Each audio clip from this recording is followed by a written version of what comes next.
Hi, this is Pamela Romanowsky, and you are listening to the Quantum Leap podcast.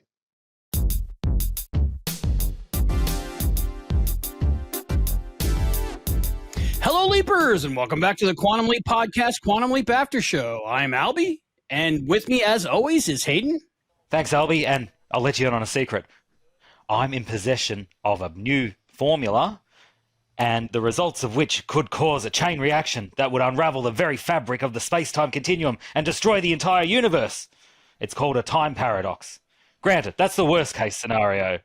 The destruction, however, might be limited just to our very own galaxy. Great Scott! That's heavy, Doc. And we have two guest hosts with us this week. The one and only Brian Greene from Al's Place, our very own Bruce McGill. How you doing, Brian? Apparently. I swear I'm not a racist nepotist. Okay. I don't know who that person is or why they went on that tirade. I don't know, but it's always funny for a laugh, I guess. You might get some more money. You might get some more money out of a defamation lawsuit too. I pissed off somebody 20 years ago. I don't even know who that is. It happens. It really does. And also joining us, another guest host. You might remember her from interviewing a couple of people, really cool people from season 1. The kids. She interviews the kids. She is a kid. She's 11. She's Serenity. Lynn Burge. How you doing, Serenity? Good. Normally, she records interviews with any minor actors we get from the Quantum Leap, but this year there's been no kids yet, and even if there was an actor strike, so we didn't have anyone to interview anyway. So this week we're talking about episode 206, Secret History, and the recap is, at Princeton University in 1955, Ben must find a formula hidden by Albert Einstein that holds the key to nuclear energy before the Nazis get it. He's surprised to run into a familiar face on campus. Ooh, I wonder who that is. I think it's Hannah. Probably Hannah. Nuclear. It's pronounced nuclear. The episode was directed by Pamela Romanowsky, and it was written by the producer Drew Lindo, and it was the director of photography was Anna M. Amartey, and it was edited by Piper Croze. Croze? Kroeze. We haven't talked to them yet, but I'm pretty sure it's Piper. And what's cool about this episode is we have some interviews. We have an interview with Drew Lindo, the writer-producer of this episode. And also in that interview is Pamela Romanowsky. She's the director of this episode. And we have returning actor interviews, which is great because the actor strike is now officially over.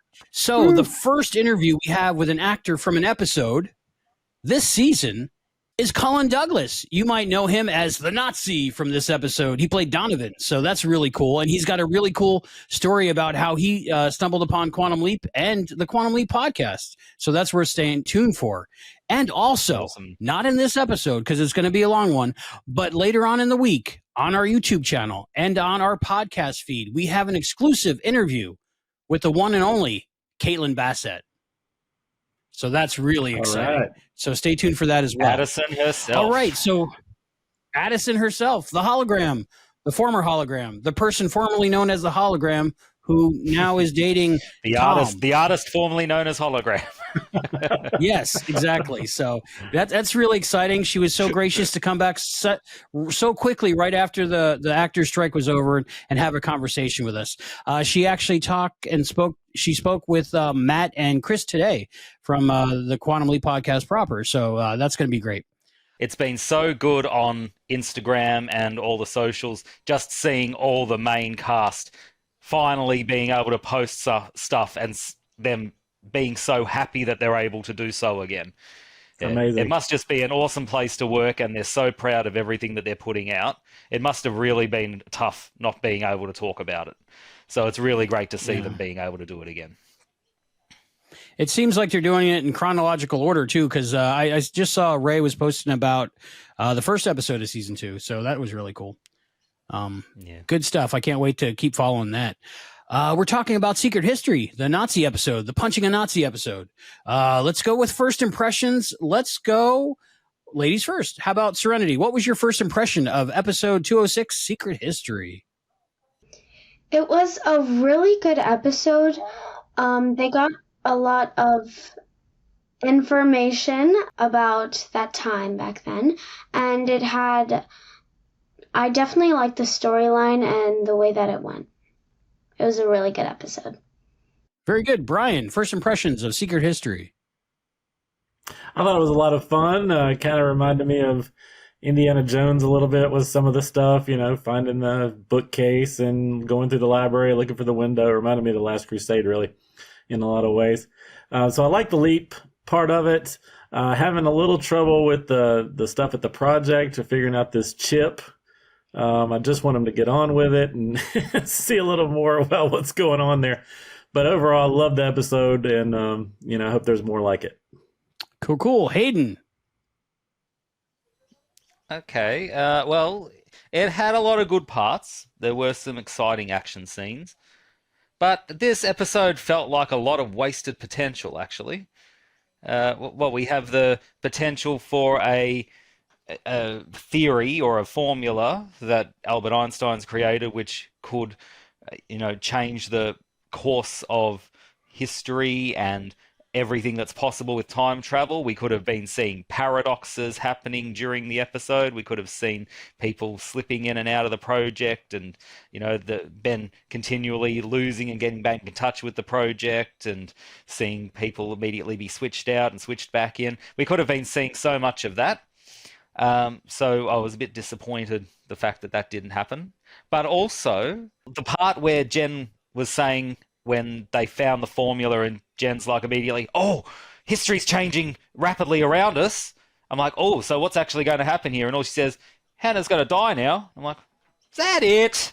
Come on, give us some time travel paradoxes. Give us some, world-ending, stuff. Don't just, say, history's changing. Hannah dies. I'm like, come on. And I mean, I know that we're expected to really love Hannah and to be really cut up that she's going to die, but yeah, I was invested in other stuff at the time. Yeah. The other thing that I'll say, I had a problem with this leap, and I don't know if anyone else picked up on it. What was the actual goal of the leap? Did anyone figure it out? Yeah, it was more like the Raiders of the Lost Ark. Whether or not Indiana Jones saved the day at the end didn't really matter. It was Yeah.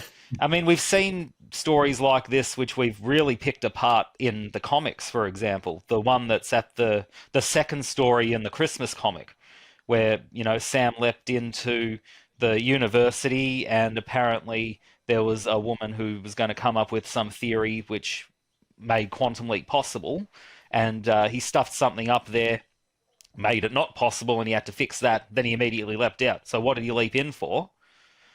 Was the purpose of the leap to make the formula known? Because if so, then he didn't succeed in the leap, because I think the ultimate purpose of the leap ended up being that Hannah got credit for her work. And exactly, through that's all what I was this going to other say. stuff she did in the end. But yeah, it was very convoluted. I think the leap was mainly based off that to save Hannah, so then that can create another leap to make something else successful when Hannah's there to help. That's what I think. Okay. All right. Well, Hannah didn't die in the original history, though. So maybe he was there to help Hannah gain some more knowledge so that she could do something to help out with the leap later on. I agree with that. But I do think that there needs to be wrongs to put right in an episode, and to not have any kind of, I leap in, I stuff up, I fix it, then I leap out. Nothing's actually changed. But yeah, I do agree with you, Albie and Brian, that Hannah I think getting her the credit is going to snowball again in another episode, because now she can do more now that she's got this credit. So she's going to appear again from that. So it's like a butterfly effect constantly with him changing stuff for her. Yeah. I think Hannah is going to end up being more an integral part of what's going on throughout the entire Quantum Leap story. I do agree with you, Brian and Serenity that she's needed to be able to progress in future things that are going to happen. I mean, you don't include something unless it's going to have some kind of payoff. We already know that. But yeah, I just thought that they needed to be far more explicit with what the actual purpose of the leap was. I know they thought at the time that it was to make Einstein's theory known, but then obviously they stuffed that up, and then it wasn't obvious and it wasn't spelled out what he was supposed to actually be there to do. And I think that people do need to have it explained a little bit better in the episode instead of us having to do the digging like this. Well, they got to give us something to do, right, Hayden? Yeah, they do. They must know that everyone's listening to us after the show. So, yeah, they need us to do the explanation. And I need to get my pointer and my blackboard out and say, we can't go back in time. You can't go forward in time from this point because we'll end up in the future of this particular timeline. We have to go back to where it deviated in the first place. I really enjoyed this episode. I thought it was like a fun Indiana Jones National Treasure type episode. It was really good. I like the mystery. I don't know if either one of you or any of you saw the trailer breakdown that Christopher and I did, and we tried to figure out all the stuff that was going to happen with Hannah and Ben in this episode, and I think we got every single thing wrong. You needed me there because I got it all right. Well, you normally do. I think you're a time traveler, but that's for another show. Hey, I do live in the future. You know that. Yeah. I really love the romance between Ben and Hannah. And while I was watching it, I had some kind of picture, like they keep meeting through all the leaps, and maybe like at the end, because I was trying to do math. I'm not the best at math, not like you, Hayden. But like, how old's Hannah in 2023? She's got to be like 117, right? So I was thinking it was going to hang on. In the 1940s, she was in her 20s, I would say. So add another 60 years to that, she'd be in her 80s. She'd be about Beth's age. Okay, so it's going to be like the lady from Titanic and say, "It's been 86 years since I've seen you, Ben," and they kiss, and then Raymond Lee gets to make out with a really old lady. It'd be cool. It does seem like a time traveler's wife sort of situation, doesn't it? A little bit, yeah, but in a good way. That I like. So it's a good adventure. I'm finding it a bit tacky, to be honest. But you're not a fan of Hannah, mainly because it's a bit tacked on at the end. Because they do have, I suppose, some sort of a connection. They obviously share similar interests, but I don't know. I think it feels a bit tacked on. I think we need to see more of a what's the word? More chemistry between them. But that's just me. He's on the rebound. Give him a break. Well, that's the thing. That makes me think that it's got to be doomed as well because he's on the rebound.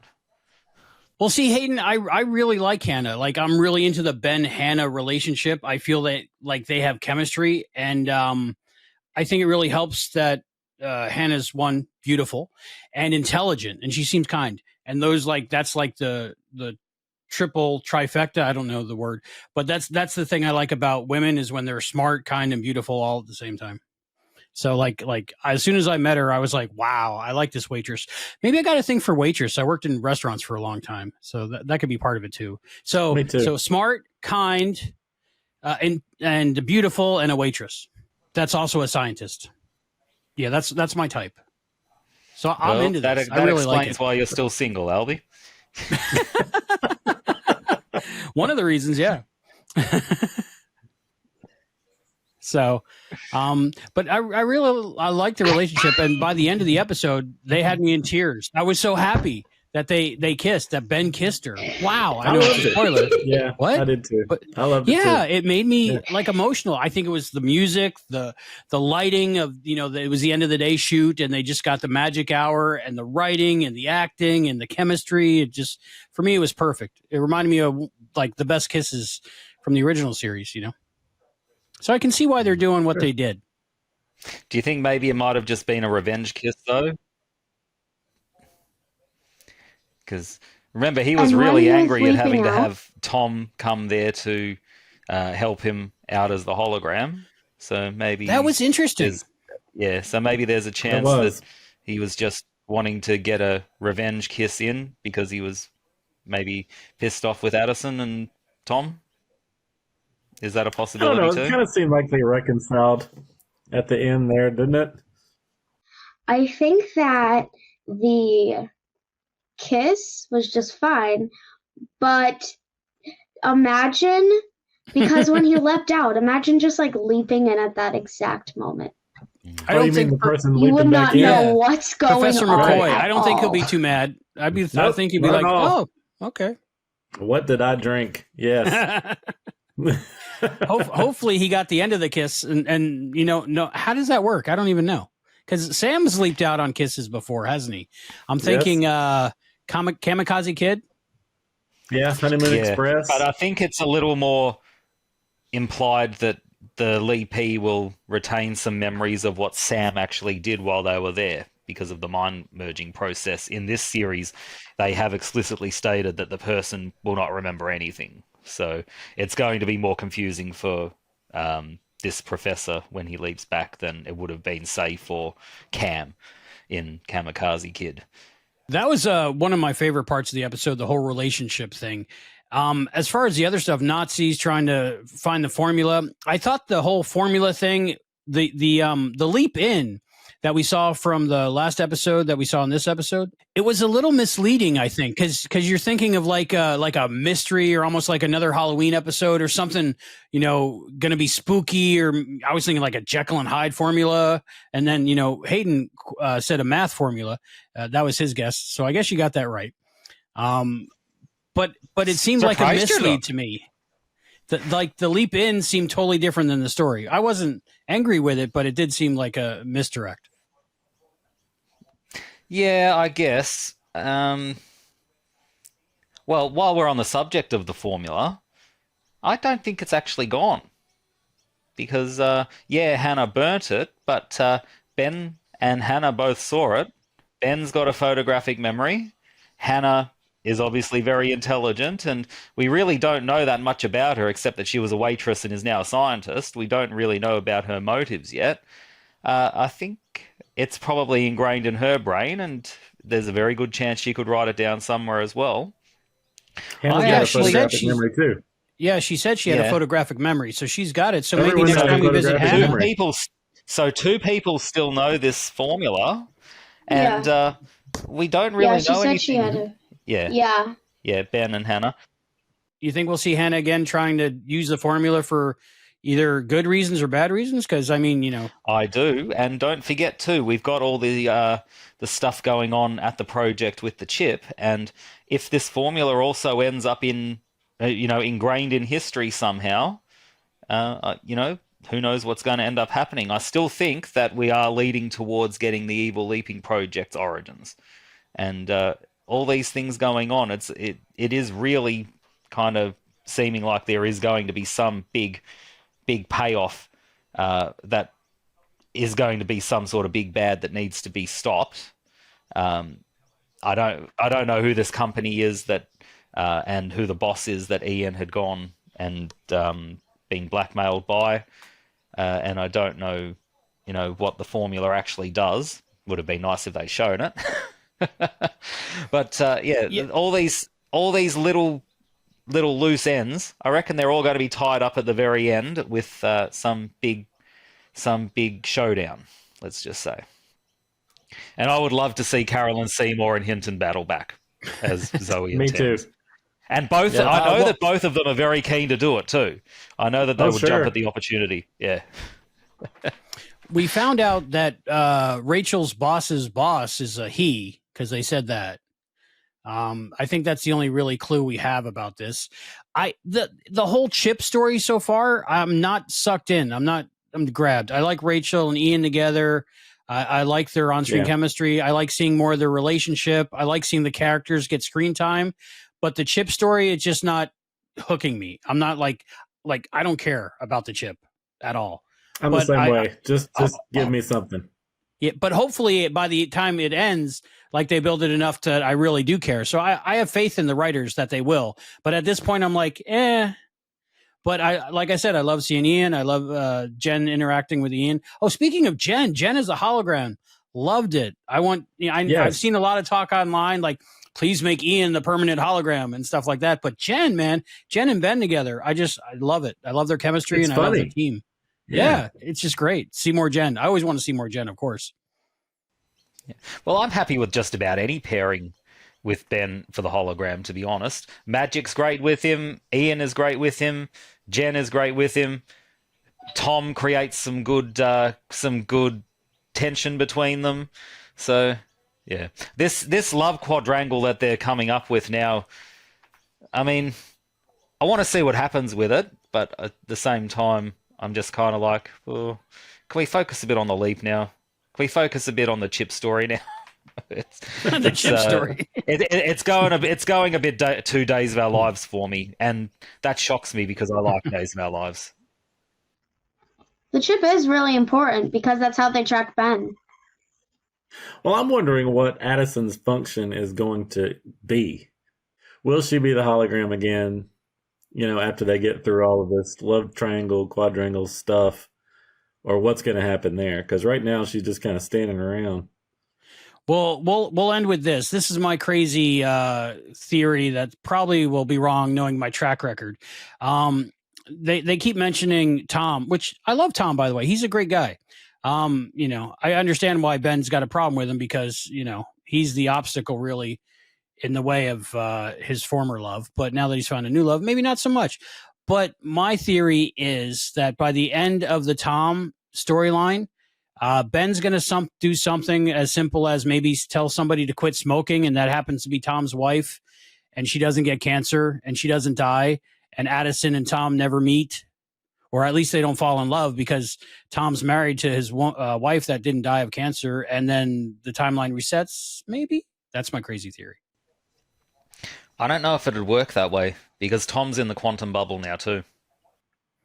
Yeah, I kind of hope not, because we've already been through one season where you're building up with Ben and Addison, and I finally got to liking them, and then they cut it completely off. So if they do that again and go back, I'm going to be a little irked. If that happened and Tom was in the bubble, he would know that she died, but he would get her back, right? I guess. Yeah. Yeah. But the thing is, too, Ben will remember everything, and I don't know if he would forgive Addison. I think for him it would reset, but even if it didn't, he would go back home to see his wife, or do that. But after would he remember? Like, would the timeline be reset, and then once he steps out of the bubble, he would forget to remember, or he would forget what happened and just be part of that timeline, or would there be two Toms? In Quantum Leap, there are hundreds of Toms because it's Don Bellisario's favorite name.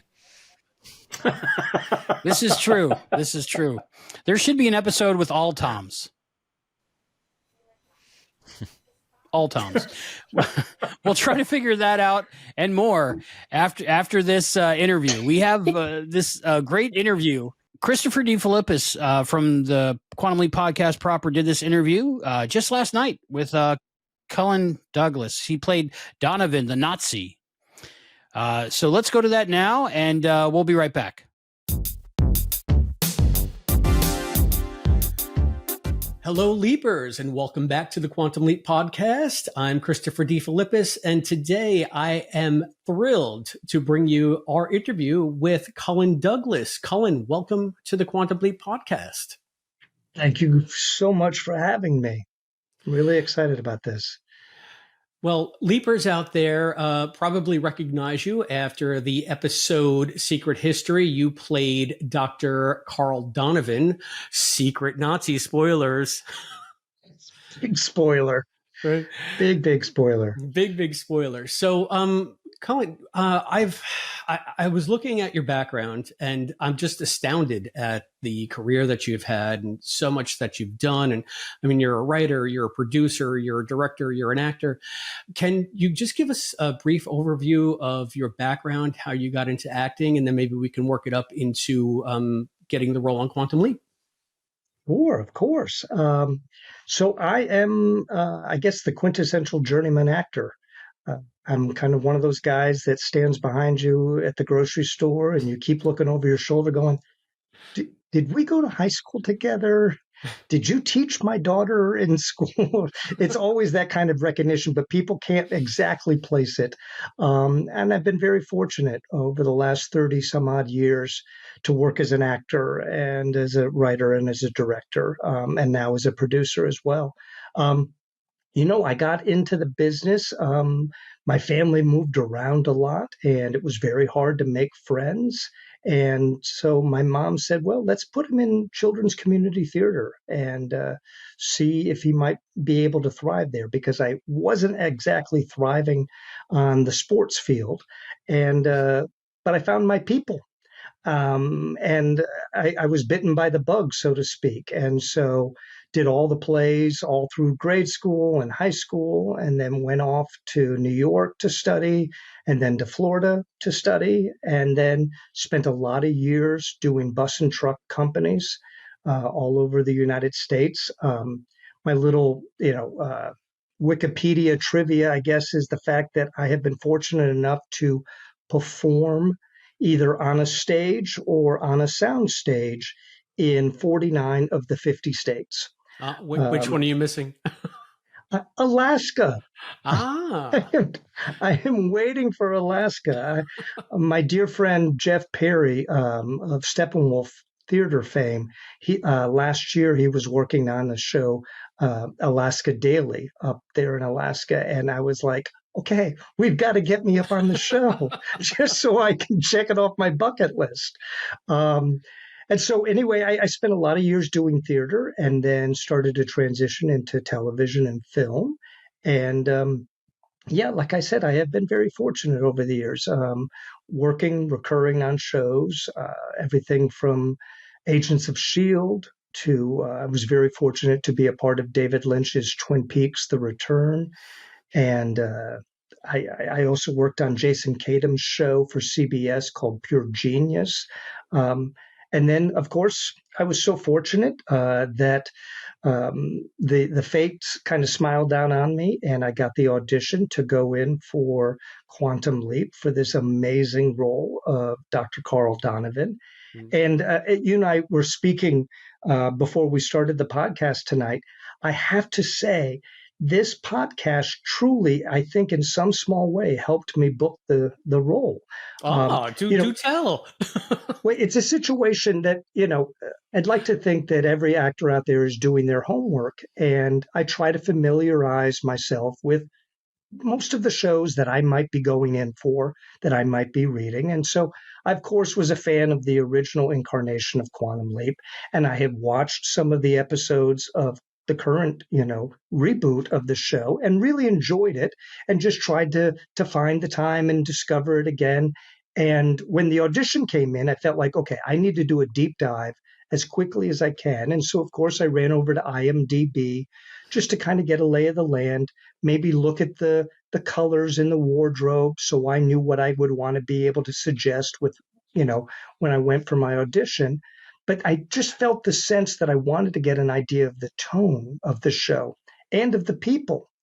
And so I went to YouTube literally and typed in Quantum Leap, and the first thing that popped up was the podcast.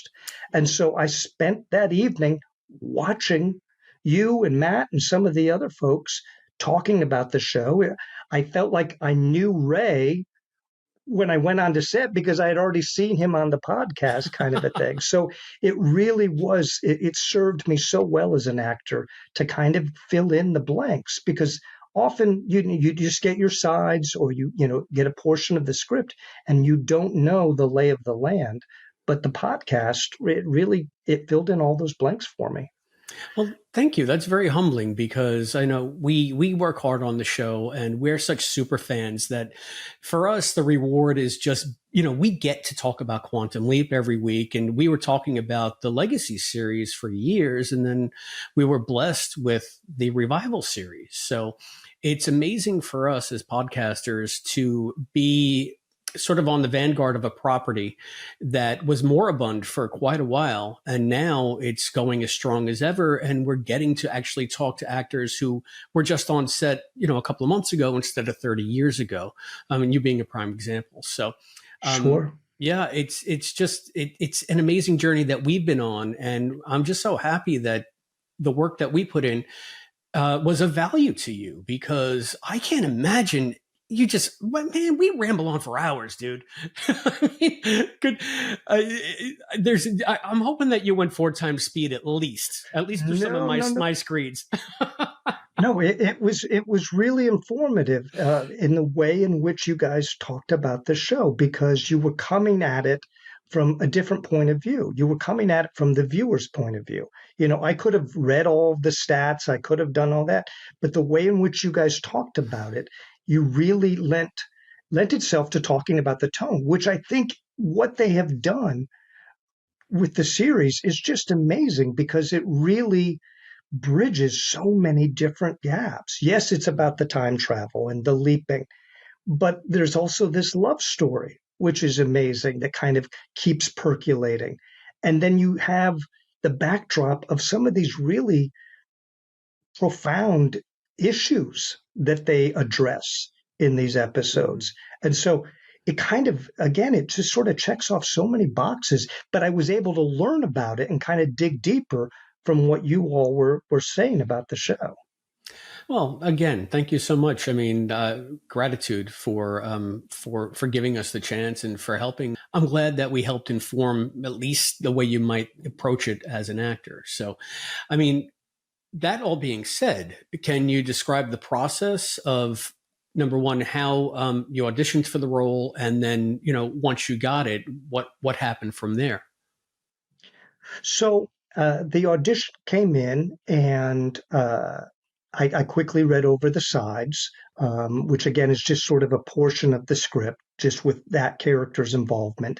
And it was an earlier draft that Drew Lindo, the amazing, he wrote just an incredible episode. And I could tell just from what I was reading that this was something kind of special.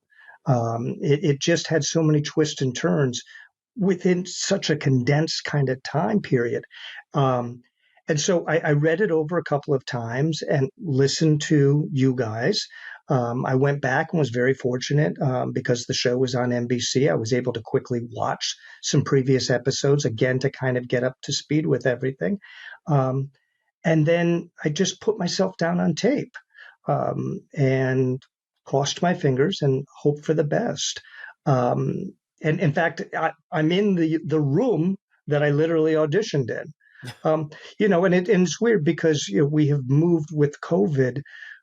Actors kind of moved into a situation where we were no longer going in and reading with the casting directors and meeting the directors and the producers.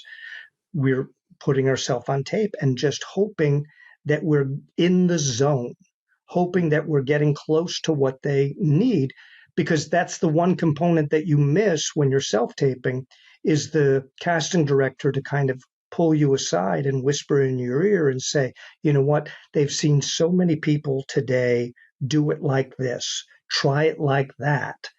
And so I just had to go with my gut instinct, and I tried, and I think it was a pretty quick turnaround, quite honestly. I think it was maybe a day. And then my agents called and said, they're interested. And then that kind of moved to, they've put a pin in you, which is sort of mean they really, really like you, but they don't want to commit just yet. They don't want to pick out China patterns just yet. And partly that I think comes from the fact that when they're shooting episodes, they don't want to book somebody if all of a sudden things need to get changed or they're having to shift things around. And so they kept a pin in me for a day or two, and then I got the official notice that I had booked the role. Which was very exciting. And I've got to share, it was funny. Again, it was sort of an affirmation that, okay, I guess I got it right. I guess my instincts were right. I guess what Matt and Chris were saying on the podcast was right. So, okay, all right, let's go in and let's try it. And so they called me in over at Universal Studios to do a fitting for the wardrobe. And this was about a week before I was going to start filming, actually.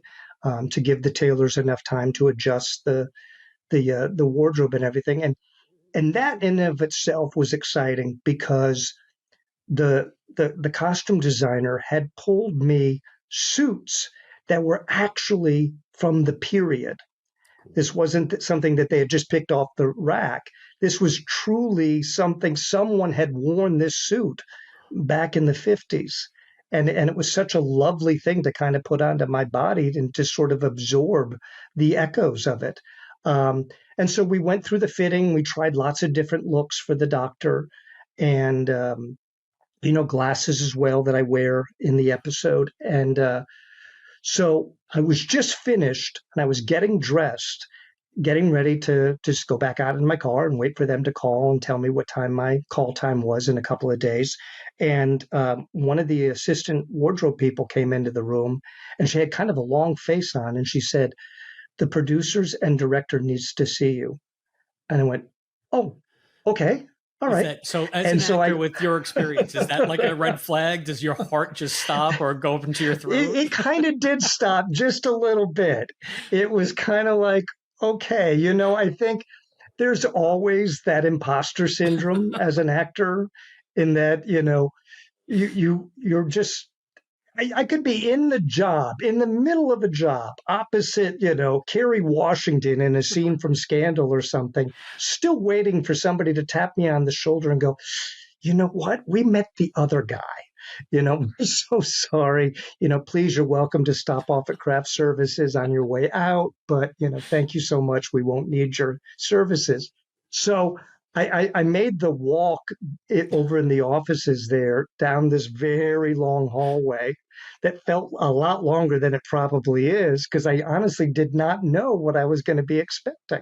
And in the walk, I'm walking and thinking, okay, what is it they're going to tell me? They didn't like this, but I got by on the hair of my chinning chin chin, or maybe it was an accent that they were wanting to see if I could, be able to inhabit or whatever.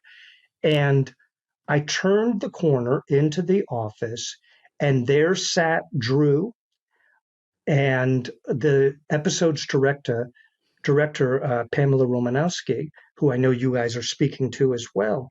And that both of them stood up, came across the room, and gave me huge bear hugs, just unsolicited, and said, "Thank you. You were our guy. We saw you, and within seconds, we knew you were our Dr. Donovan." And I was like, "Oh, thank you." And I kept waiting for the other shoe to fall, kind of a thing. And they're like, "That's it. We just wanted to tell you we can't wait to play."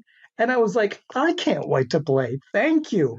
And so I kind of, like the Grinch, my heart grew 10,000.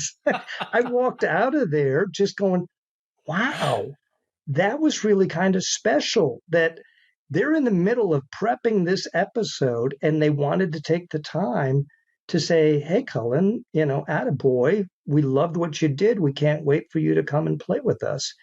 And that's what we did. From the moment I got on set, that whole week was just, I just got invited into the sandbox and we just played. That's terrific. Now, I know that you had a little bit more to do than most guest stars, because there was a very physical part of your role. I want to get to that part. I know you know what I'm talking about. But was it a surprise to you that Dr. Cullen turned out to be the bad guy? Did you know going in that you were going to be the Nazi in disguise?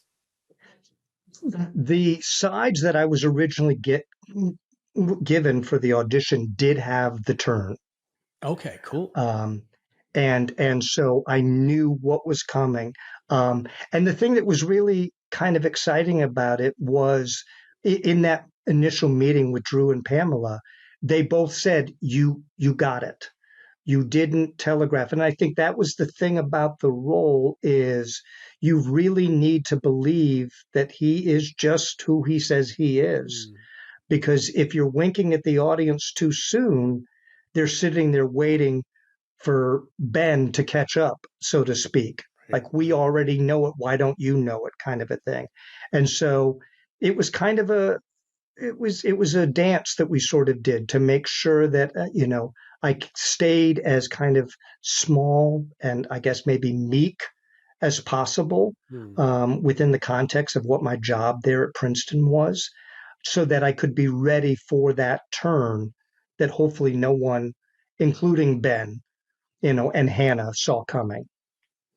Yeah, it was a really neat twist in the episode. And the way that they played it out was so much fun because you got to do like an old fashioned swashbuckling sword fight, which was maybe the highlight of the episode. And I really want to know about that because I know, I mean, it looked like real swords on the wall at least. And then you guys are dancing around and a lot of physicality. You're chopping Raymond's cane in half.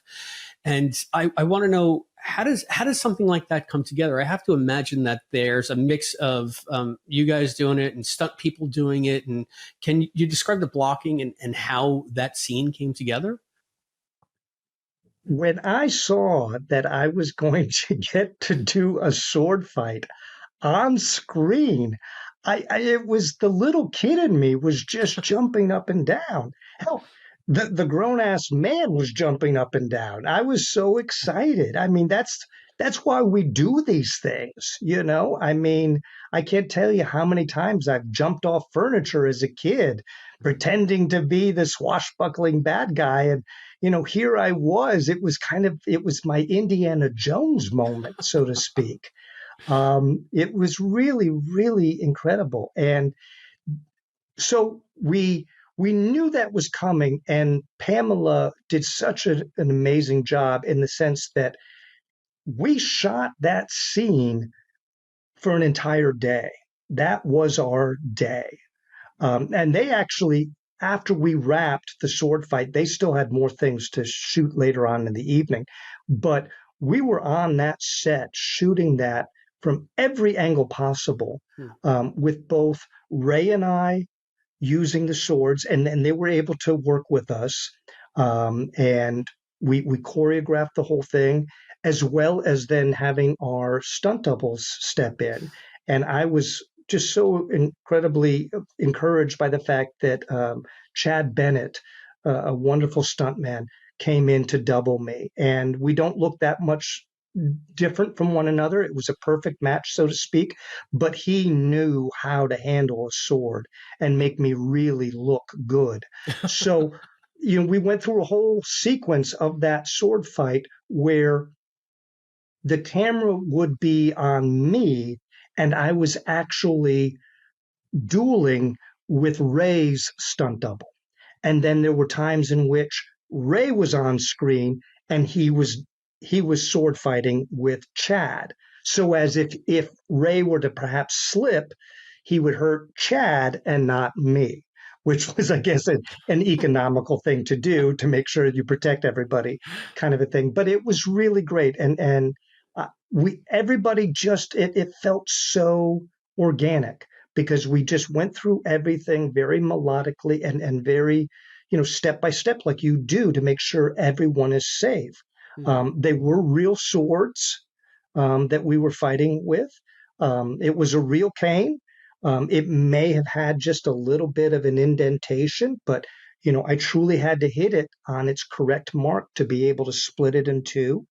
And then, of course, there's the whole challenge with the gunplay that, you know, Ray and I became very intimate very quickly, so to speak. I bet that was my next question, because after the sword fight, we had the gun. Oh no, it was the gun part was before the sword fight, and then once I think you lost the gun, right? Then we went to the swords. Right. So I mean, my question is, with all of these, you know, weapons on set, did you have to go through any kind of safety training beforehand? Did you do it the day of? I'm just curious to know the dynamic of that, because I have to imagine everybody's so hyper focused on safety. Incredibly hyper focused, and justifiably so. And that was the thing that made me feel so comfortable.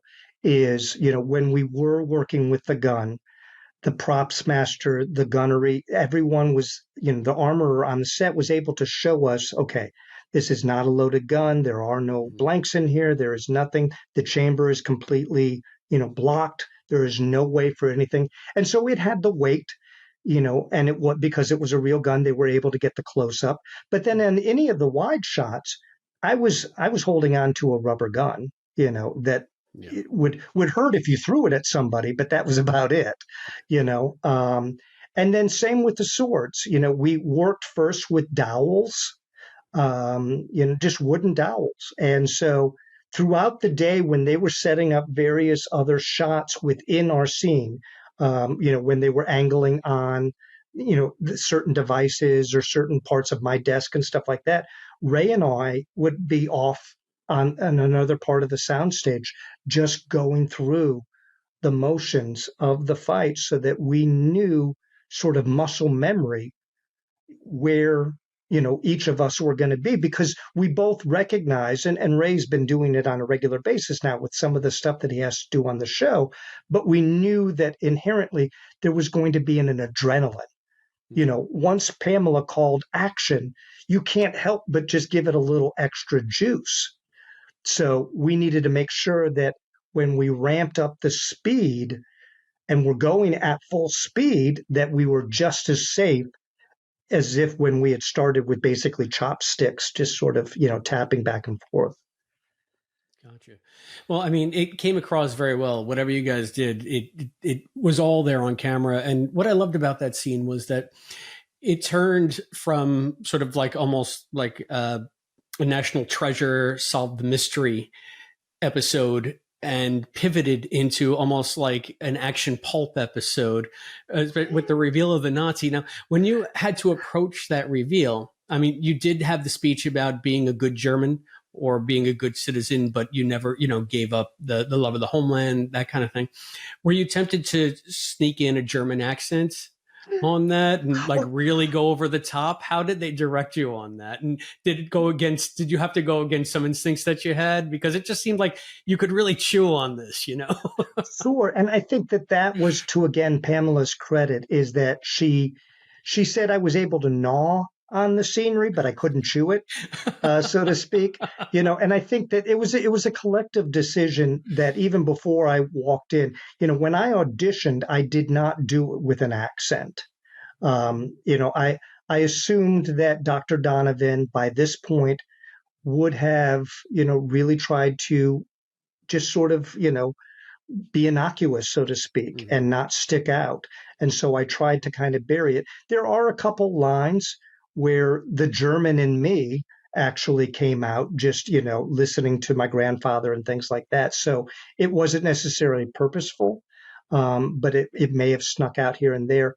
But there were a couple of things in that we wanted to just, and again, this was Pamela and Drew's call, to kind of just thread the needle as best we could.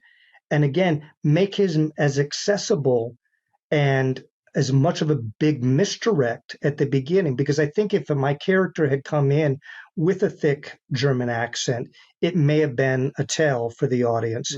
And that was the same thing that, in the episode, there's a situation where you see me in my Nazi, regalia. And what they had done is they'd taken a picture of me and superimposed my face onto a real SS officer. And a lot of things, and Drew and I discussed this, and Pamela as well, a lot of those officers back in that day would have had that scar on their face, which is sort of a badge of honor. And so there was a couple of days where they were deciding before I started to work of whether or not they were going to put the scar on me. But ultimately, again, they went in the favor of, what?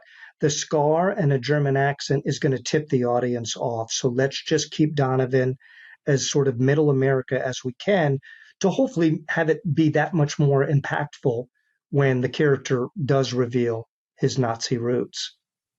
I think it was a good play, because you're right. It could have so easily, I guess, devolved into more of like a cliche. I think of, some of the characters in Raiders of the Lost Ark where, just chuckling under your breath, Dr. Jones, So I'm glad you guys played it the way you did. When you realized the character that you were going to play was a former Nazi, did you do any kind of background research into some of the people that were part of Operation Paperclip?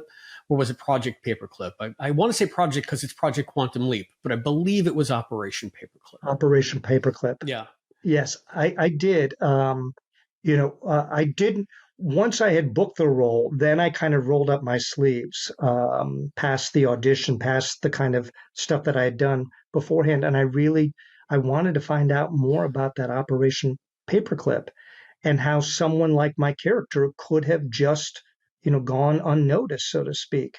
And it was fascinating. It really was disturbing and fascinating, quite honestly. The fact that some of these officers, high-ranking officers in the Nazi regime, were literally being plucked out of prison and being put onto planes and sent to places like Princeton and given new identities and said, okay, here you go. You're going to start, developing or working with the space program or, building the infrastructure of our roads. And so I found two individuals that came from that period, and I was able to go back and look at their previous record. And it was quite honestly really, really chilling of what they had done previously before become a part of this Operation Paperclip. And so, I had a lot of backstory, which was such an incredible gift because often you're given a character and, the actor is sort of left to their own devices to make up, anything that's not necessarily on the page. I had volumes. I had, page upon page of things that I was able to learn about my character or about individuals that were very reminiscent of who I was playing. Yeah, that's a unique situation, I have to think, for most actors, like you said. And again, it just came through in subtle ways in the performance, especially after the turn. Just like I would have bought that you were a college professor in the 50s, maybe milquetoasts, and maybe a bit misogynistic because you weren't going to publish any of Hannah's findings. But, when you made the turn to the Nazi, it was completely believable. So I don't know if that's a compliment, but... Thank you. Again, it was in the writing. I've got to say, it was in the writing with what Drew had crafted. It was such a strong script. And then to give credit where credit is due with Pamela, because we tried a lot of different things. I mean, again, folks have seen the episode at this point. I've got that exit line, right when I'm sort of holding to him there. I've disarmed him. And it's when he's just before he knocks me out, we played that a couple of different ways. And just we tried so many different ways to kind of have that be sort of a signature. And Pamela found it. She could hear it. And and was such a treat is again, because it was such a supportive environment on that set that she came up and kind of just whispered in my ear and kind of gave me a little thing to think about and tweak. And I did it. And then I kind of heard, that's it. That's a wrap. And so I knew that we would have kept going, quite honestly, until I had gotten it right. And thankfully, with Pamela's help, we were able to kind of knock it out of the park, hopefully. Well, that's awesome. And you just alluded to being on set. I mean, it just in more general terms, can you talk about what it was like to be on the set of the new Quantum? Because I know that second only to Scott Bakula and probably second to no one, we hear so many good things about Raymond Lee and in the entire cast in general, but just what a giving and generous star Raymond is and how he embraces the guest stars that come on. So can you talk about working with Ray a little bit? I would love to talk about Ray. What an incredible human. Wow. So unself-possessed, just so grounded, so down to earth, such an actor's actor, just going out of his way. I mean, by the end of our first day, he knew my family's history, and was talking about, oh, and then your wife Rachel said this, right? And it was like, how is this possible? It was really amazing. But again, it starts from the top. I've talked about before with a company of actors that I work with on a regular basis. We always can kind of tell when we're going to a new set to be the guest of the week. You're going into somebody's home. You kind of wipe your feet at the door and hope that they, give you a seat at the table. And but it's always a trickle down in the sense that if I get to where the trailers are parked and I'm greeted by a second or a PA who's very short with me and says, well, you need to get in there, get your wardrobe on, get over to hair and makeup kind of a thing. I know that there's probably tension coming from the soundstage that's, happening, and just one person's yelling at the next person and the next person. There was none of that on the Quantum Leap set. Again, I got greeted with open arms from Pamela and Drew, and that was my big sign that, oh, this is going to be a great week. And it manifested it in every way. When I was working with the costume designer, that's what I mean. It wasn't as if I just walked in there and they had wardrobe for me. They wanted to discuss it. They wanted to say, well, what do you see, Dr. Donovan wearing? So it was a real collaborative experience. And then getting onto set, everyone from again, the PAs to the grips and the camera. I was very fortunate that a lot of the camera crew worked on a television series that I had worked on a couple of years ago, the Jason Kadam series, Pure Genius. So in that way, it was kind of like an old home week. But there were so many other people that I was meeting for the first time. And by the end of my, 8 days on set, I had made family with these people. And I think that there's something about Ray that is just so disarming. It just kind of transcends. It kind of just, he's number one on the call sheet, and yet you would never know it because he's the first guy to help, move things if things need moved, even though that's not in his contract. He just is such an incredible team player that everyone is giving 150%. It truly is such a wonderful experience. And I think that the nature of the show, by the fact that depending upon the episode, the guest cast is really doing some of the heavy lifting, that it's a situation where we're embraced, and it's such a wonderful feeling. I was very fortunate a couple of years ago to work on Steven Spielberg's reboot of Amazing Stories. And it was, in essence, an anthology series. Right. So all of us that were working on that particular show, we were all the guest stars because there was no one from the previous episode. And it felt the same way on the Quantum Leap set, is that, okay, you're part of the family now, whether you like it or not. And it was such a great thing because, like I said, Chris, I've been in this business for over 30 years, and there have been times where I've walked onto set and I cannot wait for it to be over. And I have spent time since wrapping Quantum Leap trying to figure out how could Dr. Donovan maybe leap again? How could we see him again? If they're doing it with Hannah, maybe he ends up in prison with me or something, because I just wanted more. Yeah. I literally was holding onto the furniture when they wrapped me because I didn't want to leave. It was a hard thing. It was a beautiful week. Well, speaking of Hannah, you have one of the most unique distinctions in the second season of the new series. You got to work with Peter Godot and with Eliza Taylor. They play Tom and Hannah. So can you talk a little bit about working with them? Because you were all in the room together, and I know you're not allowed to look at Peter. So did that like pose any challenges, or tell me about that dynamic? It was cool. Both of them right off the bat were just, again, so incredibly gracious. And, we just had great conversations. I mean, it almost got to the point where we were so in depth with whatever we were talking about and laughing about when we were sitting sort of off to the corner, that when they would call us to set, it'd be like, oh, we got to go work, because we were having such good time just all chatting. No, but Peter was wonderful. And it was kind of fun for me because the filmmaker in me wanted to see how they were able to do this, and it was one of those situations where, we shot everything and then we would literally just have to freeze, as if, my hand's here, and they would say, hold. And then Peter would walk onto set, and then they would roll things again with him standing there, and then they would yell freeze again, and then he would step away.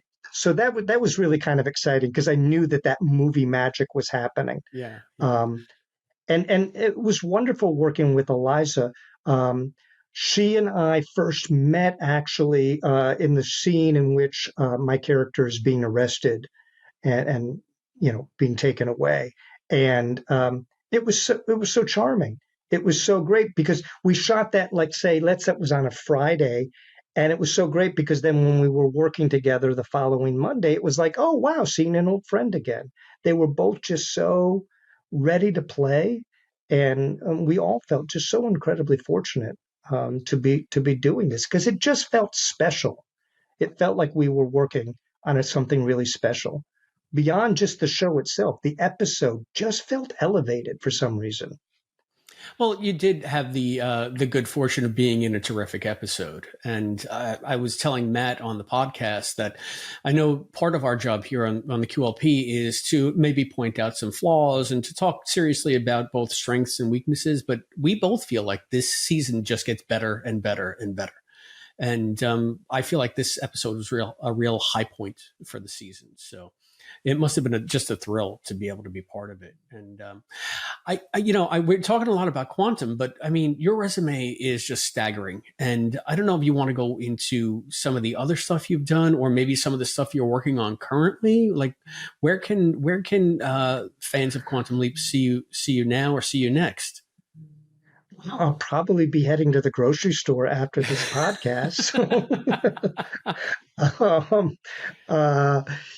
I with the strike kind of coming out of both the writers and actors strike, there's not a whole lot of I have 2 films that are sort of gestating right now that I think are going to be coming out at the beginning of this next year. I work in a film called The Bunker opposite Tobin Bell, and that's really exciting. And on the other side of it, I'm currently recurring on a show on Amazon Freevee called Casa Grande. It's sort of an upstairs, downstairs, a little bit of Yellowstone, a little bit of the have and have nots. It's kind of a wonder. I get to be a cowboy, which is kind of cool. As a journeyman actor, that's the thing that's kind of exciting, to be able to play a Nazi one week and then a cowboy rancher the next is always fun. During lockdown, because I wasn't able to step onto a set and act, I leaned heavily into my writing and directing to kind of honestly just feed my artistic soul. And I actually ended up writing and directing a feature-length documentary called Billy Flanagan, the Happiest Man on Earth, which is now streaming on Amazon and Tubi and Apple.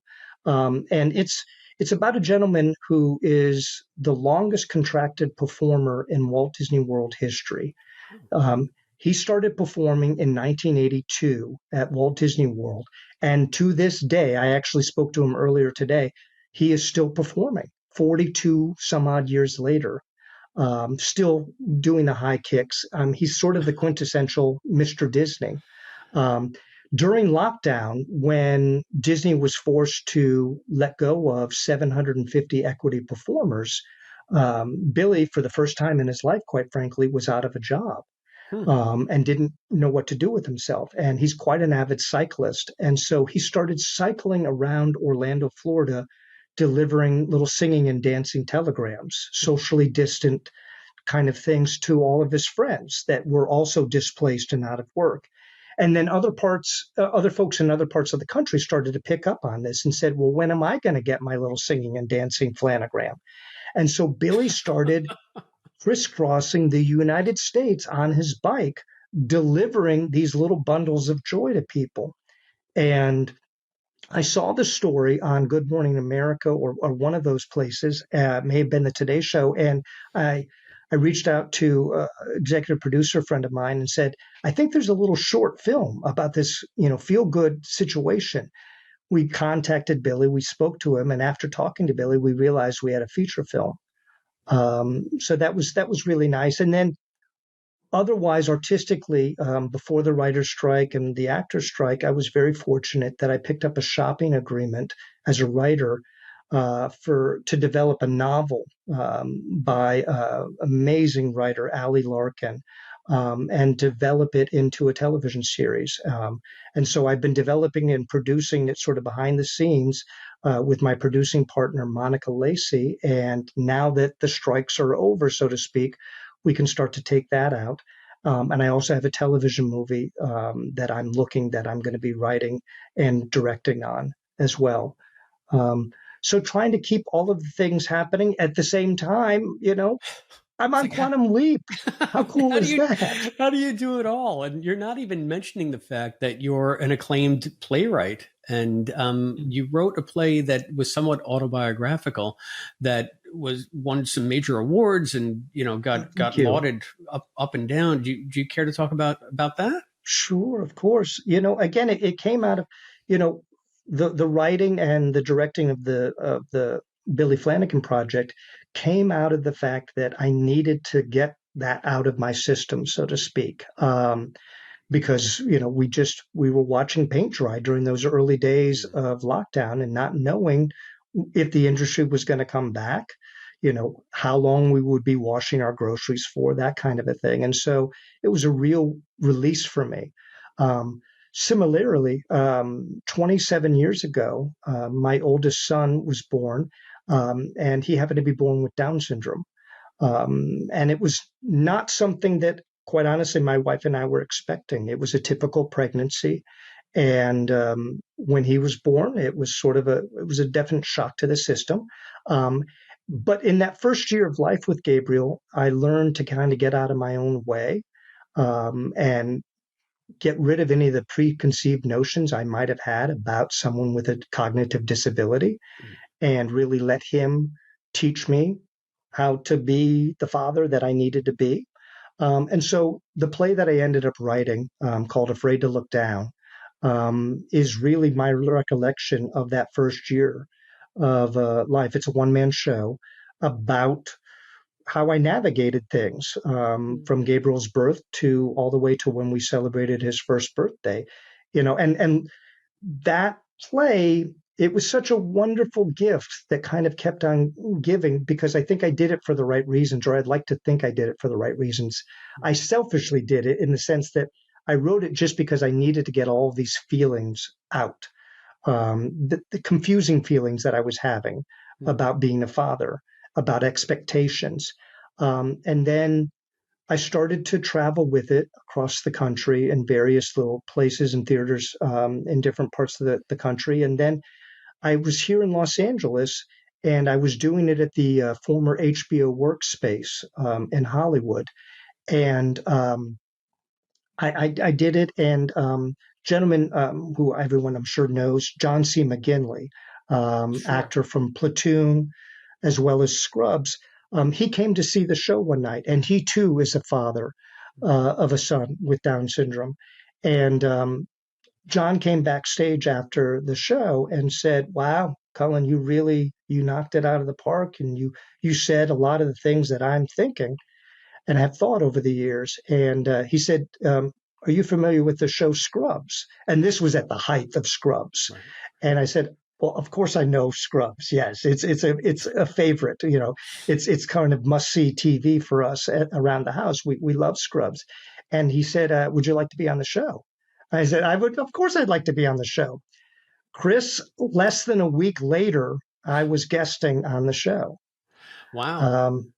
And that role turned into a recurring role on Scrubs. And so, you never know where things are going to come from in this business. And the fact that at the very, very least, with the Quantum Leap episode, not only was I able to play and do what I love to do, I have walked out of there with friends, true friends in Ray and in Pamela and in Drew. And I look forward to the opportunity where we all get to play again, because, that's for me at the end of the day, that's what I want to do. I just want to keep playing with people that I enjoy working with. Well, I'm keeping it, since we're circling back to Quantum Leap, are there any other aspects of the episode that we haven't discussed that you think we should highlight? My favorite parts are my parts, so that's sort of a given. But the episode, just in general, is just such a strong episode that it's definitely one that I think people are going to be hopefully referring to and talking about for quite some time. I honestly think we covered. I will tell you this one thing that was again sort of an actor's moment. I had that same feeling when I was sharing with you earlier how when the wardrobe department put me in period clothes, I was immediately kind of being able to transport myself. I felt like I was leaping.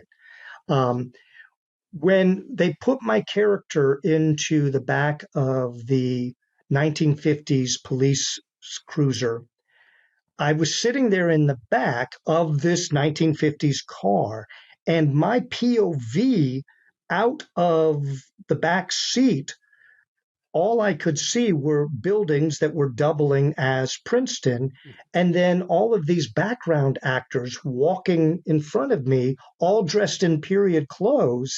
And so it was as if I was just transported because there was nothing aneristic within my point of view. I didn't see the camera from where I was sitting. I literally was just enjoying, wow, this is what it would be like back in 1955. It was such a really kind of experience. And the last time I had experienced that was when I was on the set of Deadwood years ago, where I was playing a cowboy. And again, it was another situation where the camera could not be seen, and all I saw was horses and people in petticoats and all of that. But that quantum leap experience, sitting back in that back of that car and just seeing 1955, is going to stay with me for a lot of years, I know.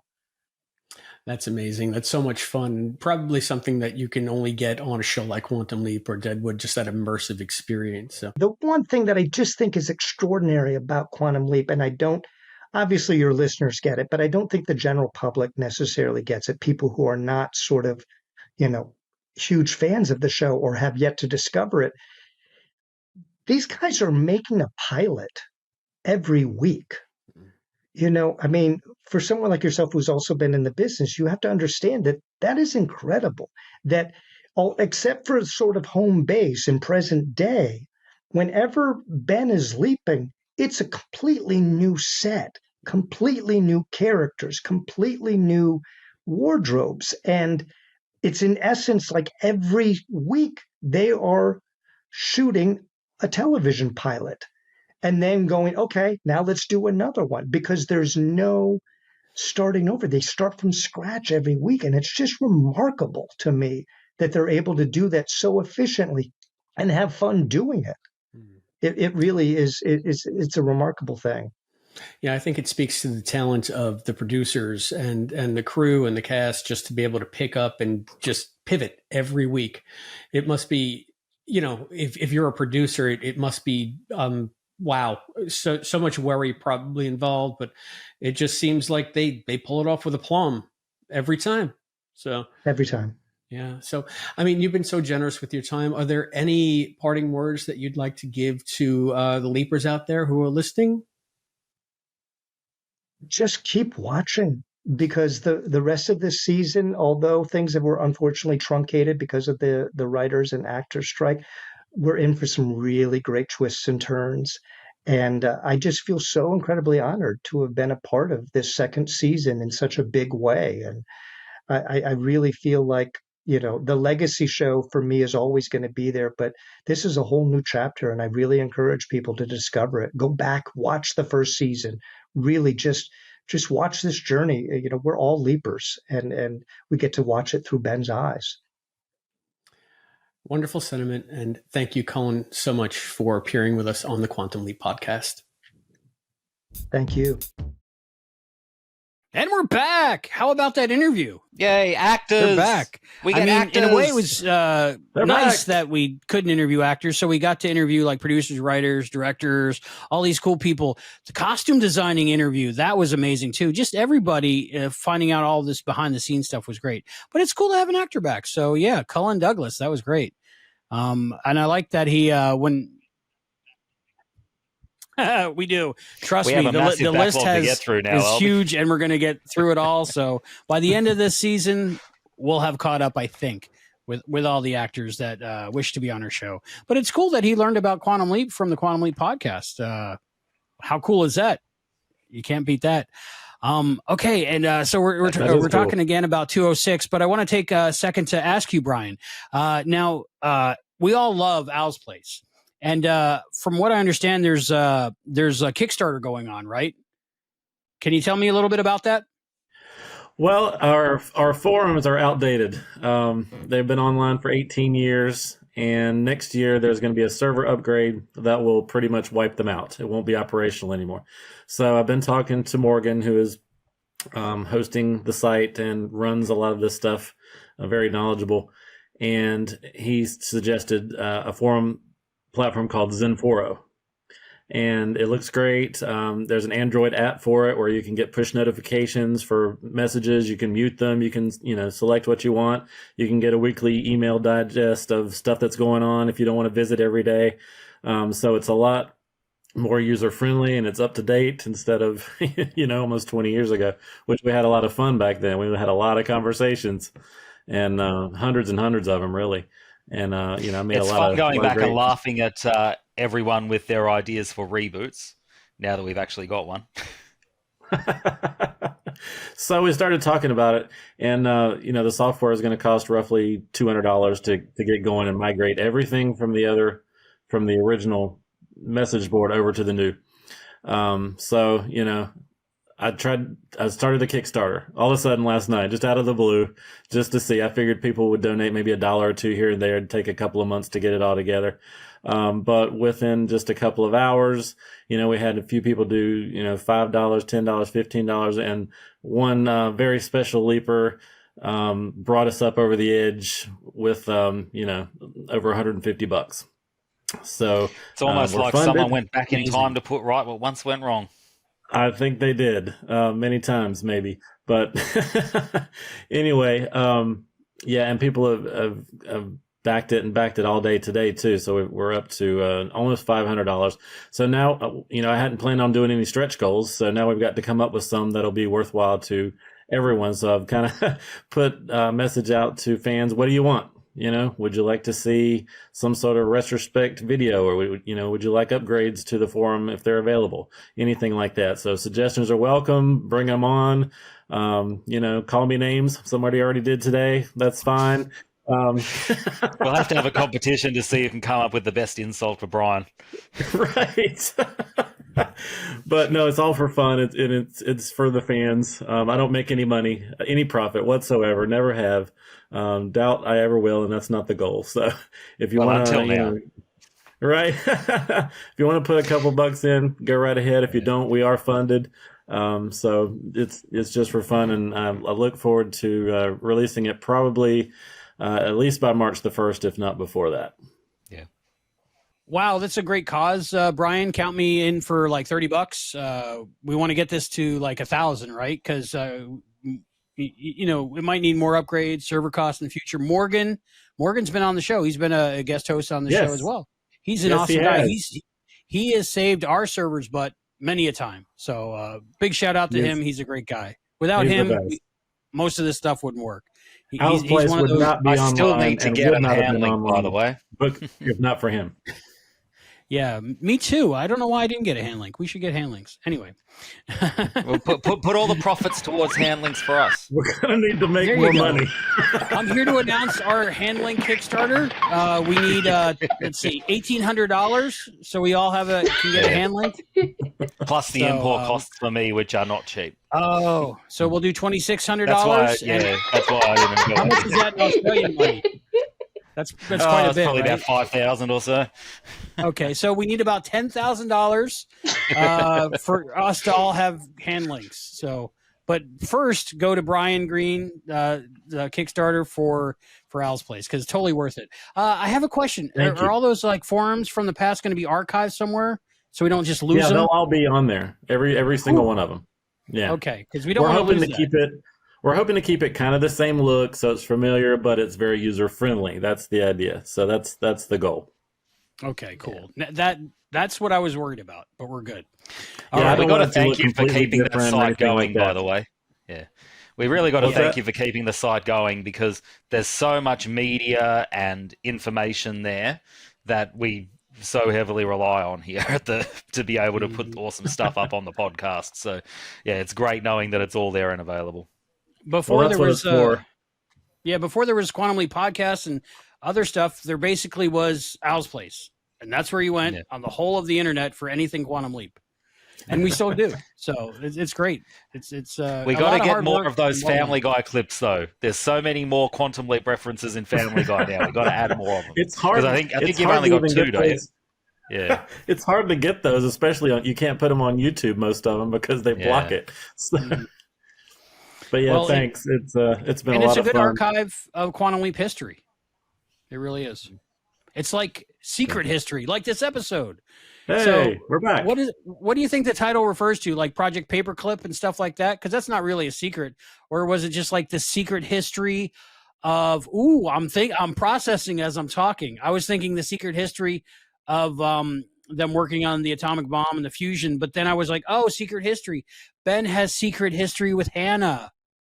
I'm a little slow, but I just got it. I got it now. I thought it was I just about actually the thought it formula. was.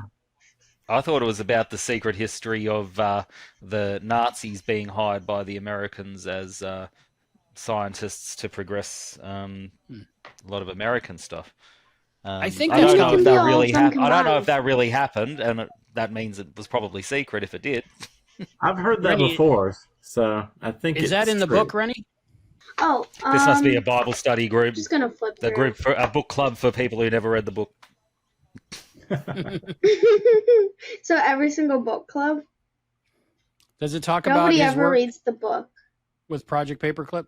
Here, wait, and let's see. What year? 1955. 53, 55, something like that. Yeah. Okay, so 1933. Ooh. Okay, 1933 on, because that's when Albert and Elsa moved to Princeton, New Jersey. So, it can be from 1930. I think around 1940 that would happen. All right. So, secret history. What else did we learn about the history about Princeton? I guess a lot of Nazis were hired. They said, what did they say? Thousands? Yeah, Thousands. 1600, I think, is what I found online. This could be about the secret history also between Hannah and Ben, but also like the secret history of Princeton, because a lot of people didn't know about Project Paperclip, but also like the secret rooms and stuff that catch on fire easily. Yeah. Right, and they just leave the room. They just leave the room on fire. Yeah, how'd the whole library not burn down? How? Well, that was, like you said it, Brian, that was the one thing that bumped me a little bit, was because they dragged the Nazi that was chasing him out of the room, because I guess they didn't want him to die of smoke inhalation or fire. Right. But once they get him right outside the room, they're just like chill, and they're having a conversation while the next room over is on Everything's- fire. And not just a little fire, They- but like There's a Nazi blazing laying do that. down. fast. a lot in this series, a whole You know, bunch. Like Ron when Howard kind of movie when- fire. It was crazy. And they're just going, They should we always call have these 911 maybe? conversations Yeah. in the weirdest They'll call places. Like zero. in Koreatown, they're supposed to be looking for the guy, and they just stop in the alleyway and just have a heart to heart. And they do that all the time. Even at like they have pizza in the one where he's in the kitchen with the what's the name of that? The one that Deborah Pratt directed. Family Style. Family Style, yes. They're just Yeah. having pizza. so Everything's burning down in the long time kitchen. ago. And Yeah. It should have just had more of a sense of urgency, that scene. So I don't know if that was the Right. editing or what happened. I know the writer couldn't be involved in the editing process because of the writer's strike at the time. But it just seemed like there Yeah. was too many beats there for the next room being ablaze. You know, it should have did been they like, just call leave the Nazi 911. laying there? and a Nazi laying there. And because he comes back and he's got her again later. So Yeah, like how that that was worked. weird. Yeah. And you know what? More Indiana Jones parallels. We've got a Nazi that didn't have the formula and who still didn't have the formula. So again, Ben being there didn't do anything, just like Indy being there did nothing. Right. Mhm.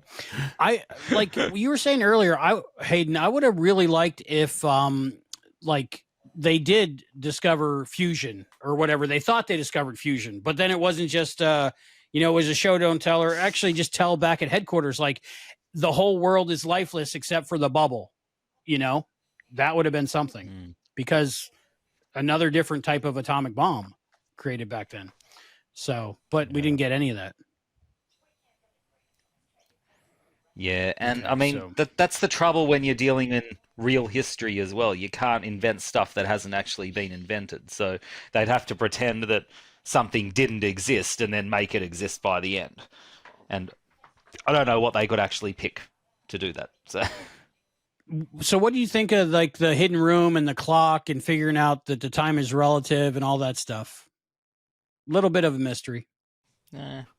Well, I'm always keen to find secret rooms, but that's about the only interest that I had.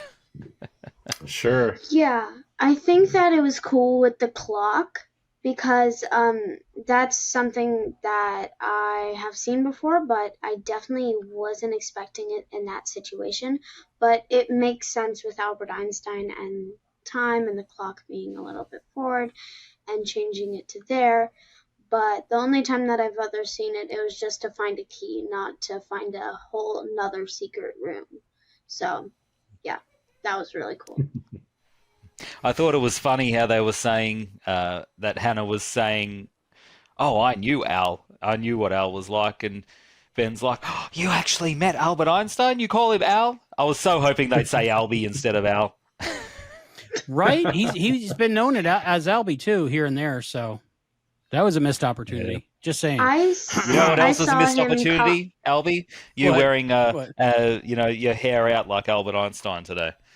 Yeah, maybe. All right, just go like this. That would have been great. Just go like that with your hair. That's a thumbnail.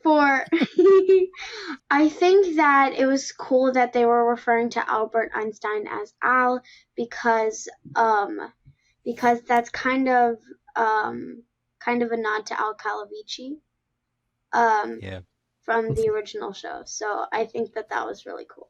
Yeah, they had a toast to Al. I thought that was more for Al Calavici than Albert Einstein, but maybe I'm reading into it. Oh, I'm sure that That's the what I thought. writers kind of put those hidden sort of messages in there all the time. We've got to They search always harder for do. these hidden messages. Yeah. Did you notice that the two teenagers carving their initials into the tree was S and D? Did you have any idea who that could be? Scott and Dean. Oh, Scott and Dean. Scott and Dean was a thought I had. Sam and Donna even thought of, like, what if there was a story or comic book or something where they were able to travel in time a little bit because, it was before their time. I think they were there in the 70s, right? Probably. Maybe. Yeah. Yeah. So, but And Donna exists in this universe, so we know that. So, but it was definitely a shout out to something. I know what it is, but you'll have to look elsewhere to find the answer to that. Oh, okay. It's out there.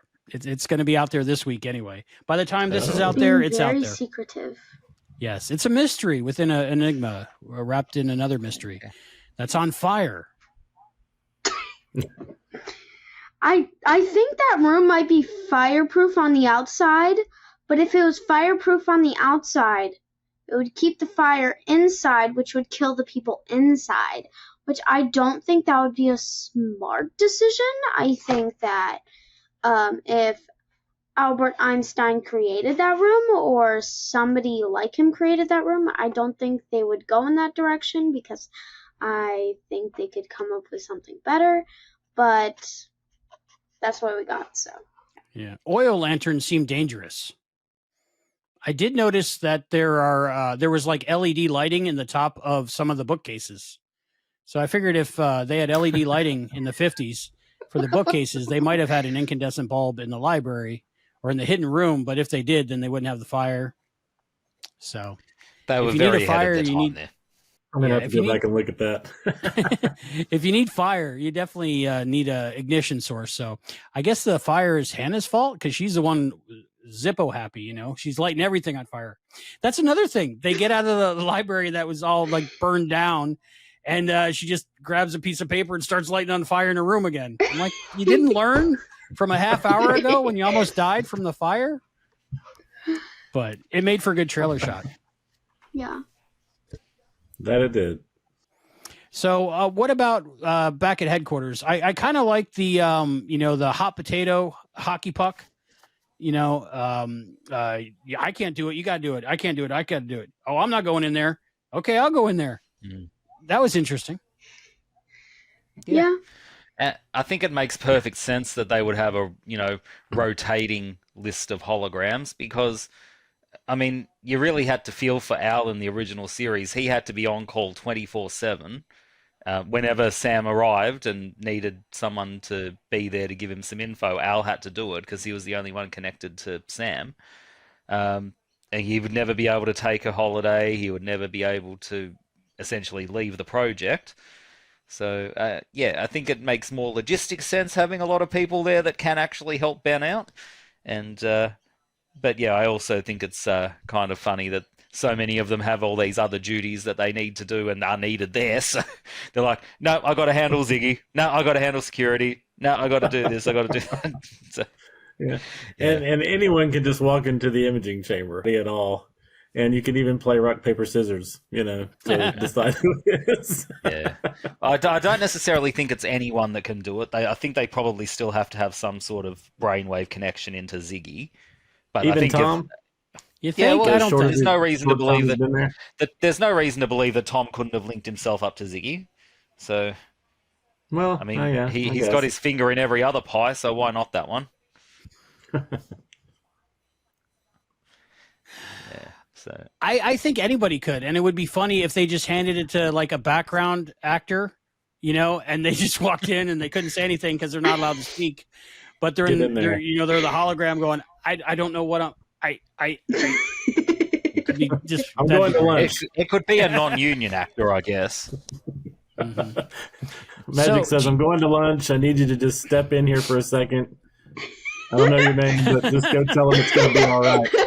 Background actors, step in. Yep. Maybe they could hire me to step on for that one time. Right? You're person off the street. Brian. You could totally do it. Person off the street. Get in the imaging chamber. We need to get them to hire each of us to be the mirror image in one shot in one episode, I reckon. Heck yeah. Speaking of, did you notice the mirror image in this episode? Professor McCoy looked a lot like Cosplay Dad. I don't know if you've seen him or friends with him online. He's one of the biggest supporters of all the Quantum Leap fandom, but it looked a lot like him. I was surprised. I was like, is that him? But I don't think it is. Huh. I don't think it is. But it looked like him. I was like, oh, the mirror that's so images cool. are usually not credited either. I can't figure out who they are. Have you guys had any luck with that? I haven't done any research. Sometimes we find out. They were credited in the original series because we've spoken to a few of them. Mm-hmm. Yeah, and this one they don't usually credit whoever it is. Yeah.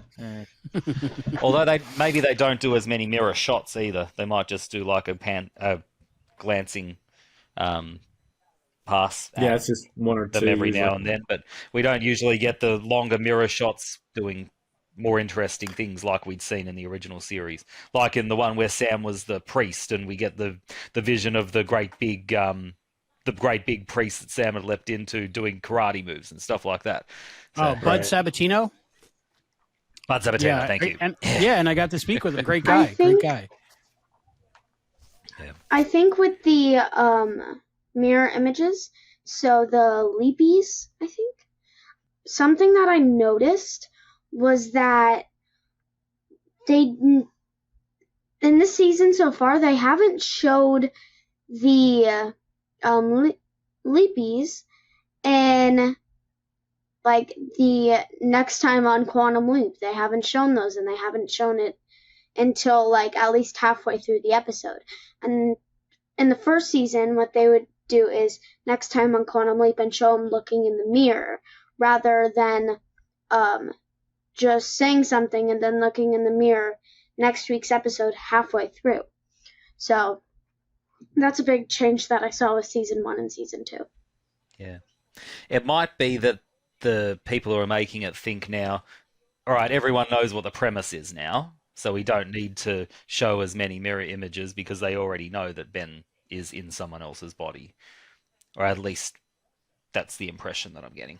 Well, we got a little bit more to talk about in this episode, but first we have an interview. But before the interview, Hayden, don't we have some bills to pay? Yeah, we do. Our sponsor, as always, is CanPakes, and they have a promotion going on at the moment. They want to see, famous cartoon characters and famous characters from movies and TV shows. They want to see them eating CanPakes. So they've got a brand new cosplaying competition going on. You talking about cosplay, Dad, reminded me of it. They want everyone to be dressing up in their favorite movie or TV or cartoon character cosplay and showing pictures and videos of them enjoying CanPakes that obviously never go off and that you can have at any time, any place. You don't even need a can opener for them because they've got the little thing that you pull up and pull off the top with. So yeah, quantumleappodcast.com/CanPakes. Upload your photos and videos there. And I believe that every entry gets a free tin of them, don't they, Albie? And some maple cubes? I can't quite remember. Yes, where it's legal. Some countries they can't ship it to because they haven't been approved yet. Something about California. I'm not sure. But yeah, wherever available, they will ship you that one free. All right, Serenity, you were talking earlier about CanPakes, and you were saying your favorite flavor of CanPakes was what? My favorite flavor of CanPakes is s'mores flavor. Ooh, those are good. They're a little too sweet for me. I like the chocolate chip mint. I like the brick ones. And give me more s'mores as well. Yeah, so there's all kinds of flavors for every taste out there, and as I mentioned before, those Brussels sprouts. I like the sweet chili ones. A little too spicy for me. I got a delicate little palate. Same. So that's quantumleappodcast.com/CanPakes, and click on our affiliate link and you'll get good deals. I think there's still time to order by Christmas, so to get your delivery by Christmas. So go to quantumleappodcast.com. They'll deliver to Christmas last year if they want. Now we have a great interview. We have producer and writer of this episode, Drew Lindo, and in the same interview, like we got to interview them together, it was really cool. We have the director, Pamela Romanowsky. So we found out a lot of cool information. Wow. Matt Dale and Christopher D. Philippus from Quantum Leap Podcast proper got to sit down and interview them. I was behind the scenes watching it, producing it, but I'm not on camera, but I was there and I learned so much. It's really a cool, just the teamwork that like a producer, writer has with a director, and just it's fascinating interview. So it's really worth the watch. So we'll be back after this.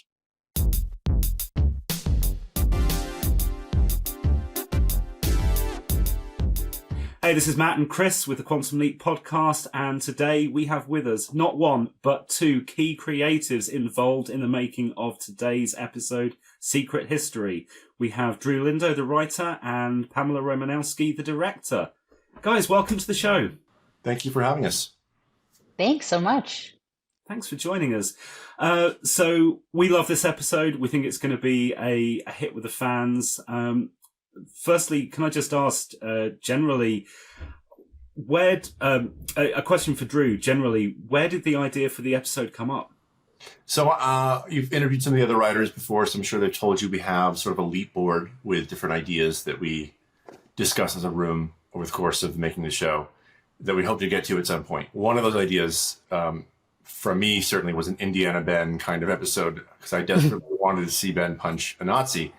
But these are things that are just living in the abstract until you have like a real story to attach them to. But also on a historical level, I was really interested in exploring Operation Paperclip at some point on the show, because it's a piece of history that a lot of people, including members of our crew, are not familiar with. People are like, is this real? And it is. So I knew those were two things I wanted to do. And a challenge that I'd gotten from one of our showrunners, Martin Giro, was how do we do that on a television budget and production schedule? Like, you can't just build giant caves and have rolling balls trying to crush Raymond Lee. So that was a little bit off the table. until I started researching Princeton in the 1950s and realized that it was basically the most exciting place in America and even in the world in terms of scientific breakthroughs of fusion, research, Einstein. So it suddenly became a great way to sort of take the energy and the feeling of, pulpy indie sort of adventure, a little bit of Oppenheimer as well, but put it through more of a Da Vinci Code lens of like, what if it's in academia? What's in libraries? What if we take it through that place and kiss with the history of the actual luminaries of science who were working at that time? So it just was a way to sort of get to those ideas, and it felt like a rich period in time to explore through the lens of our show, which is something we can do very well. So that's sort of the genesis of it. That's really interesting. I was wondering about the level of research that you had to do, that both of you would have had to do for this episode. It sounds like you already had some of this in your head anyway. So I'll ask both of you, but starting with Drew, how much additional research did you have to do to bring this to the screen? I did a lot on two fronts. One was just really diving into Princeton at the time and Einstein and how they were actually, Einstein didn't actually work for Project Matterhorn, which is also real, which is also going on at Princeton, but they were on the same campus, and like the actual director, who's not in the show, but the actual director of Matterhorn would go and see him speak. So like reading all about the people and what they were going through. And also there's a lot of history that did not make it into the show that was fascinating to me.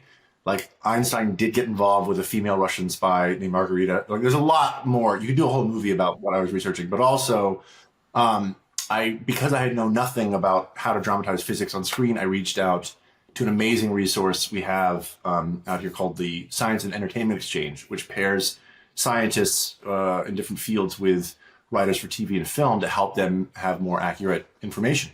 So I found this amazing woman named Dr. Stephanie Diem, who is, she teaches physics and she works on actual fusion research, a different kind than what we show on our show. Different construction, but she actually got her PhD at Princeton, so she became like the perfect, reference point for researcher and consultant for like, how do we accomplish this and this? Like we had placeholders in the story that we're definitely gonna need some equations. We're definitely gonna need something here in this clock beat, for example. And so talking to someone who really knew the physics and helped me build a fake, doomsday formula was pretty integral to pulling the episode off.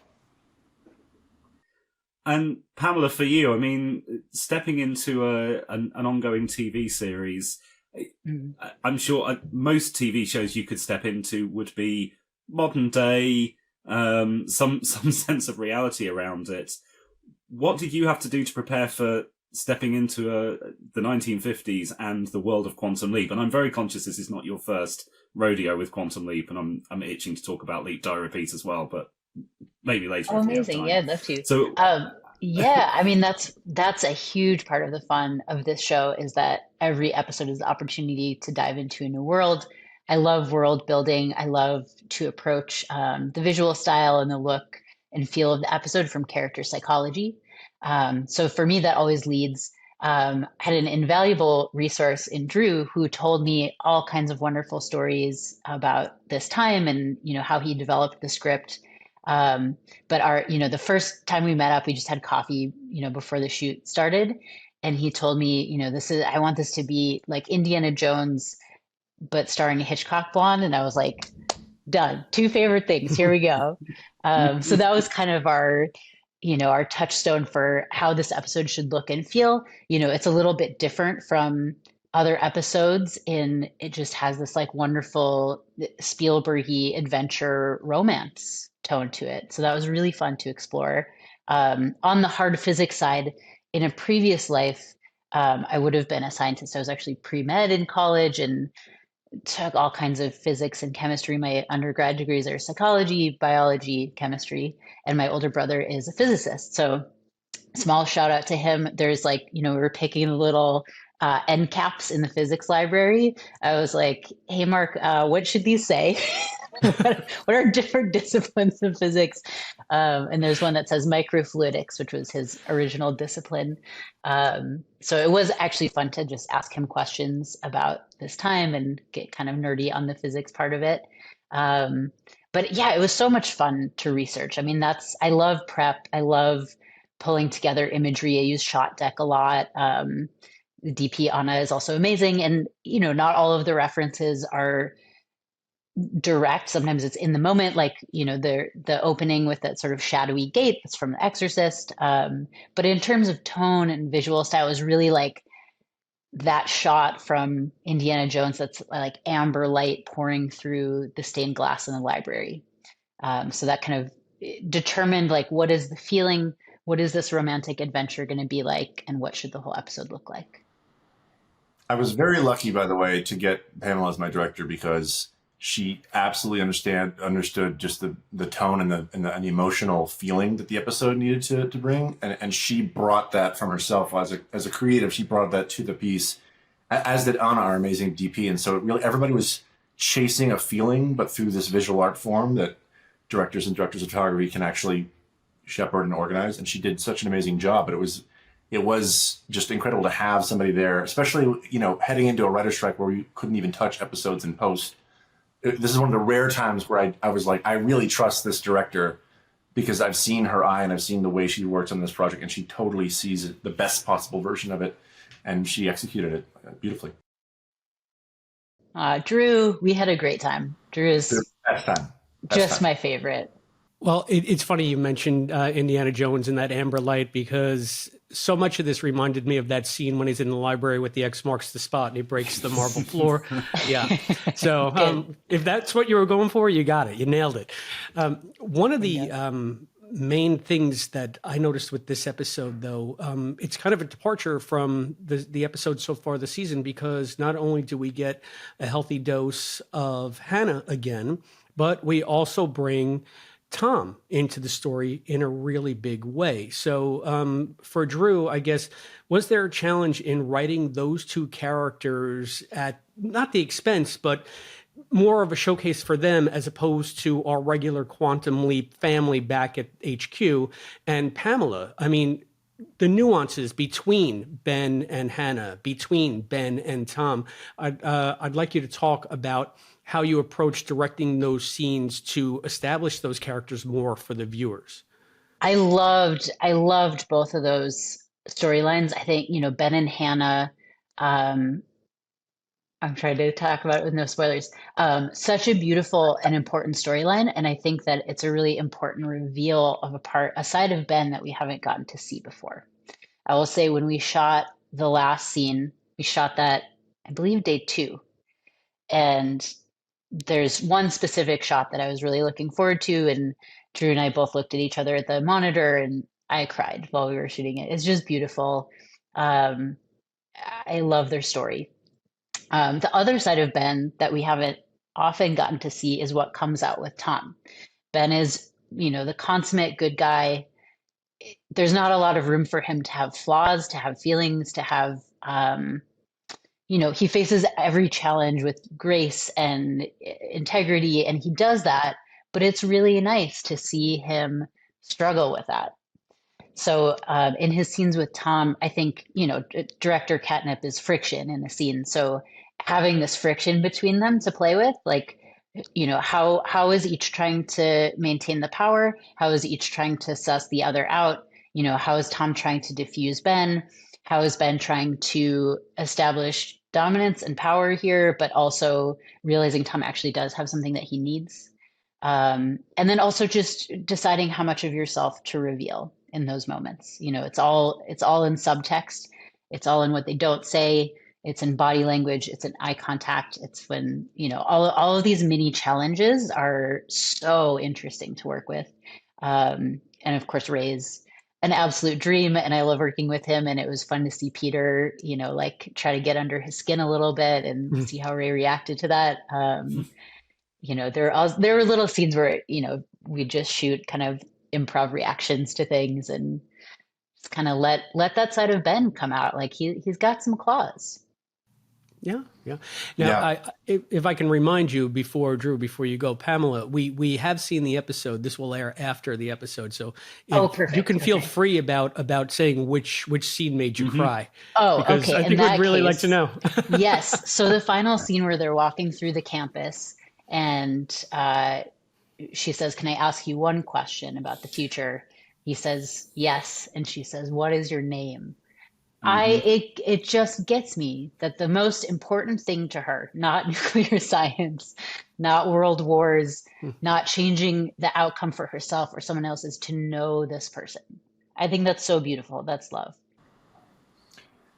Yeah, we that moment was very, very special because also the way we had scheduled that day, you usually don't want to put your most important scene at the end of the day because you don't know how much time you'll have left when you finally get there based on how a day can go on the schedule.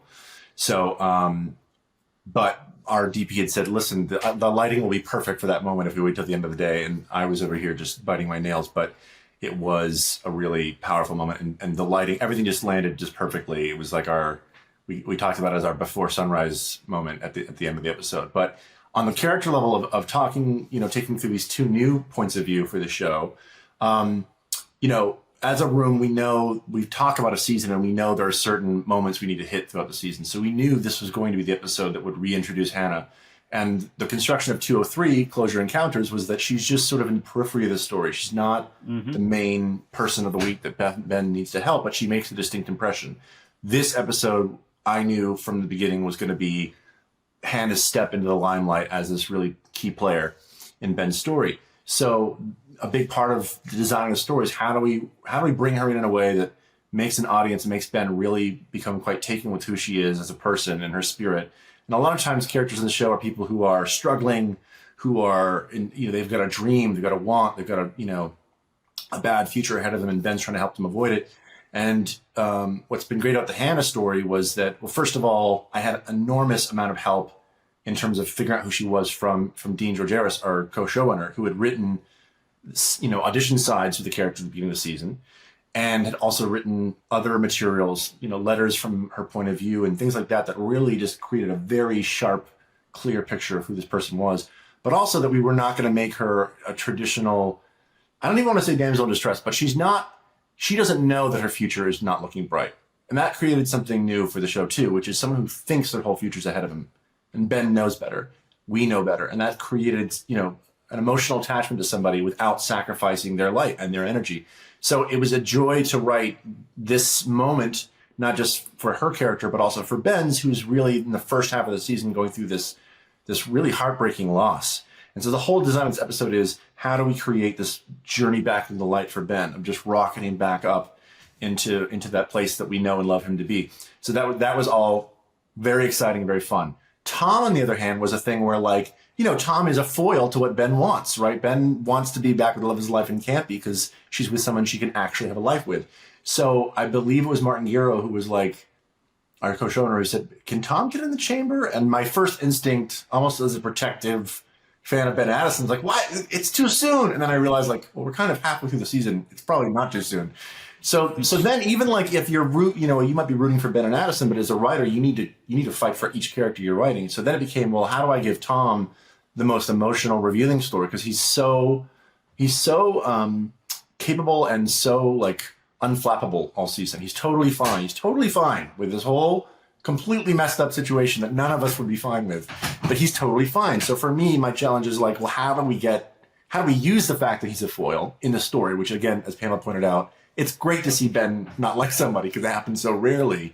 But then also, how do we make this episode special for him? And the idea that this is the place where he fell in love with his wife, who is no longer here, it just added another layer to the story of this is for me, thinking back, college, for me, it was film school, very romantic time, very exciting time, discussing ideas, collaborating, meeting people like you.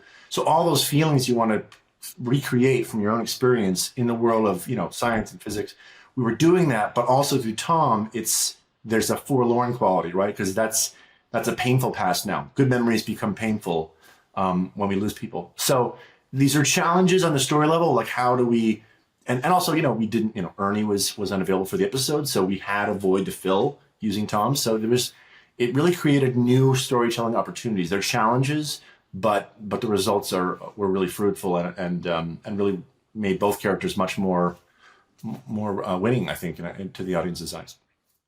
I'm really interested in that the development of Hannah that you were talking about earlier. Obviously, yeah, you said Dean set the scene for that, but I'm sure, Drew, in your head, you were already starting to think ahead to what you were going to be writing for 206, how that was going to be playing out. When 203 was being broken in the room, did you feel a bit of a desire to push more for, this is what I think Hannah should be doing? Or were you... Well, I think what attracted me to the story in general that felt super personal that I loved, because I would say that the Hannah story is definitely... That's a Dean and Martin, that was their idea for the season. And when I heard it, it was like, it tapped into these, I've had experiences in my life where you have a short amount of time with somebody and it's very profound. Whether you can stay with somebody or not, you can have these moments that really can have a positive and amazing effect on you. So that feeling of the value of one human being to another and how special that can be, and the finite feeling, that fleeting finite romance feeling, I was so excited to tell that story because it felt very personal. But then for 6, it was like it was that transition from the background of the story to the limelight of the story. And so one of the first things that came to mind was like this playful beat with the accelerator and the magnetic field with the watch was like, okay, there's something playful and beautiful and fun about her, even in this, academic world. And so the more I lean into that and that she has this spark that is really vital to Ben right now in his story, the sadder it is the idea that it could be extinguished or she could be held back or be killed, because this is a person who deserves to have a great future. So, it was just I love telling genre sci-fi stories and I love telling love stories. So this was just my dream episode in a lot of ways because I got to do both. And it's a story we wouldn't have been able to tell in season 1 because of where Ben and Addison were. So this already gives us really fresh ground for our iteration of the show.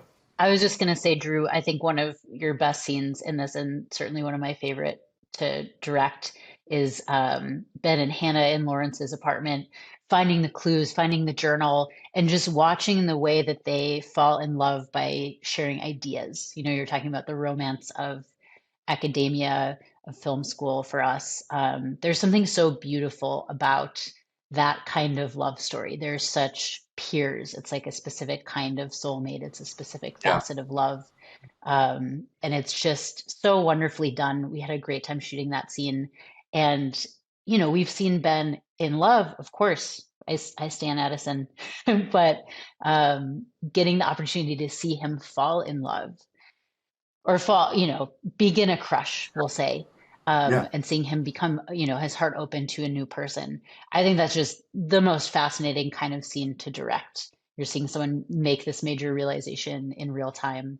I just love some of those little moments where it's like, he's like, don't you need the journal? And she's like, I have a photographic memory, and just, Ray's little reaction to that. It's like, shit, who is this lady? Again, not only did Pamela direct the hell out of the episode on set, and that was especially that scene, which Pamela block shot. And so it was like, we got to watch this.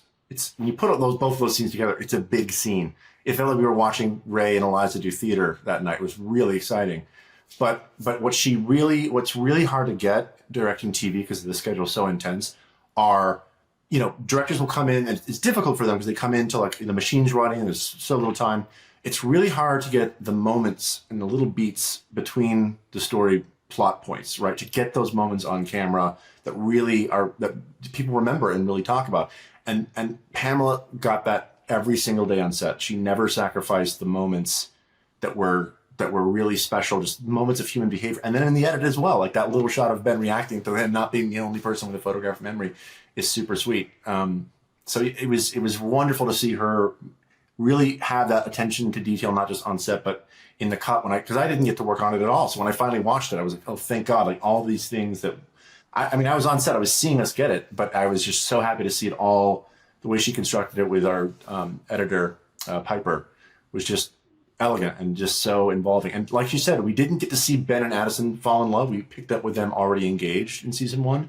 So to see this happen for the first time, see this romance develop on camera was a really exciting thing to write. That brings to mind something that I've been noticing this season. It seems like this season is a bit more adventurous. The leaps seem a little bit bigger. I think there's a number of factors that go into that, probably mostly because where not having one mission that Ben is on now can be more expansive, and the entanglement with Addison is, he, like you said, he's kind of unfettered at this point. But with these broader leaps, these more adventurous leaps, Drew, to your point, Pamela, I would like to ask.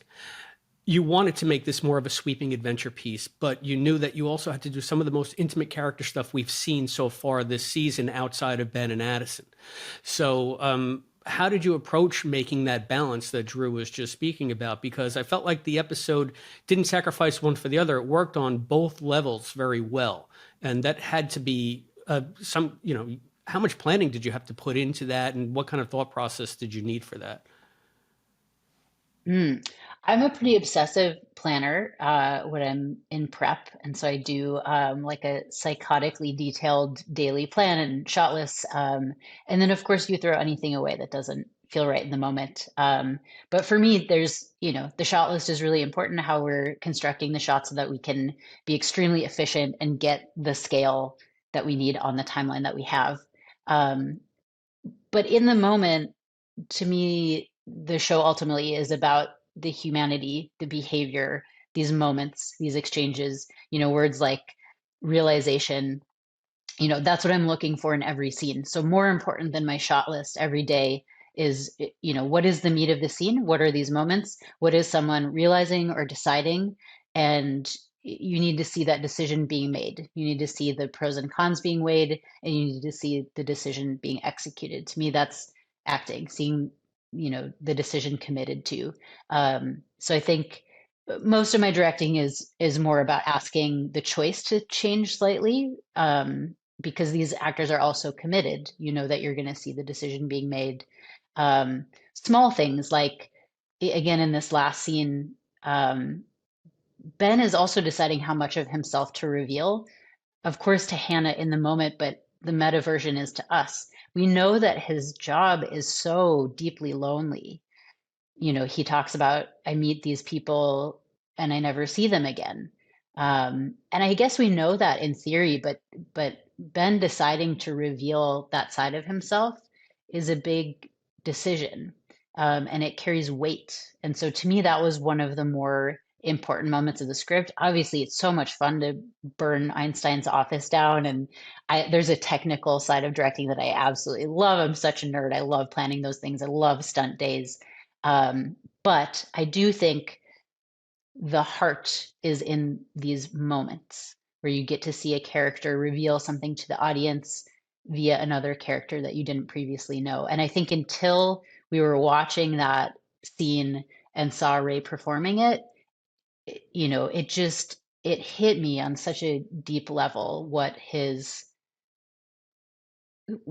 deep loneliness and what it is that Ben is facing. If I can speak to that for 1 second, part of what Pamela was talking about was I was sort of channeling what it's like to work on Quantum Leap, because for us and for Ray, like we do get these amazing people like John Chafin, who was in Somebody Up There Likes Ben, our boxing episode.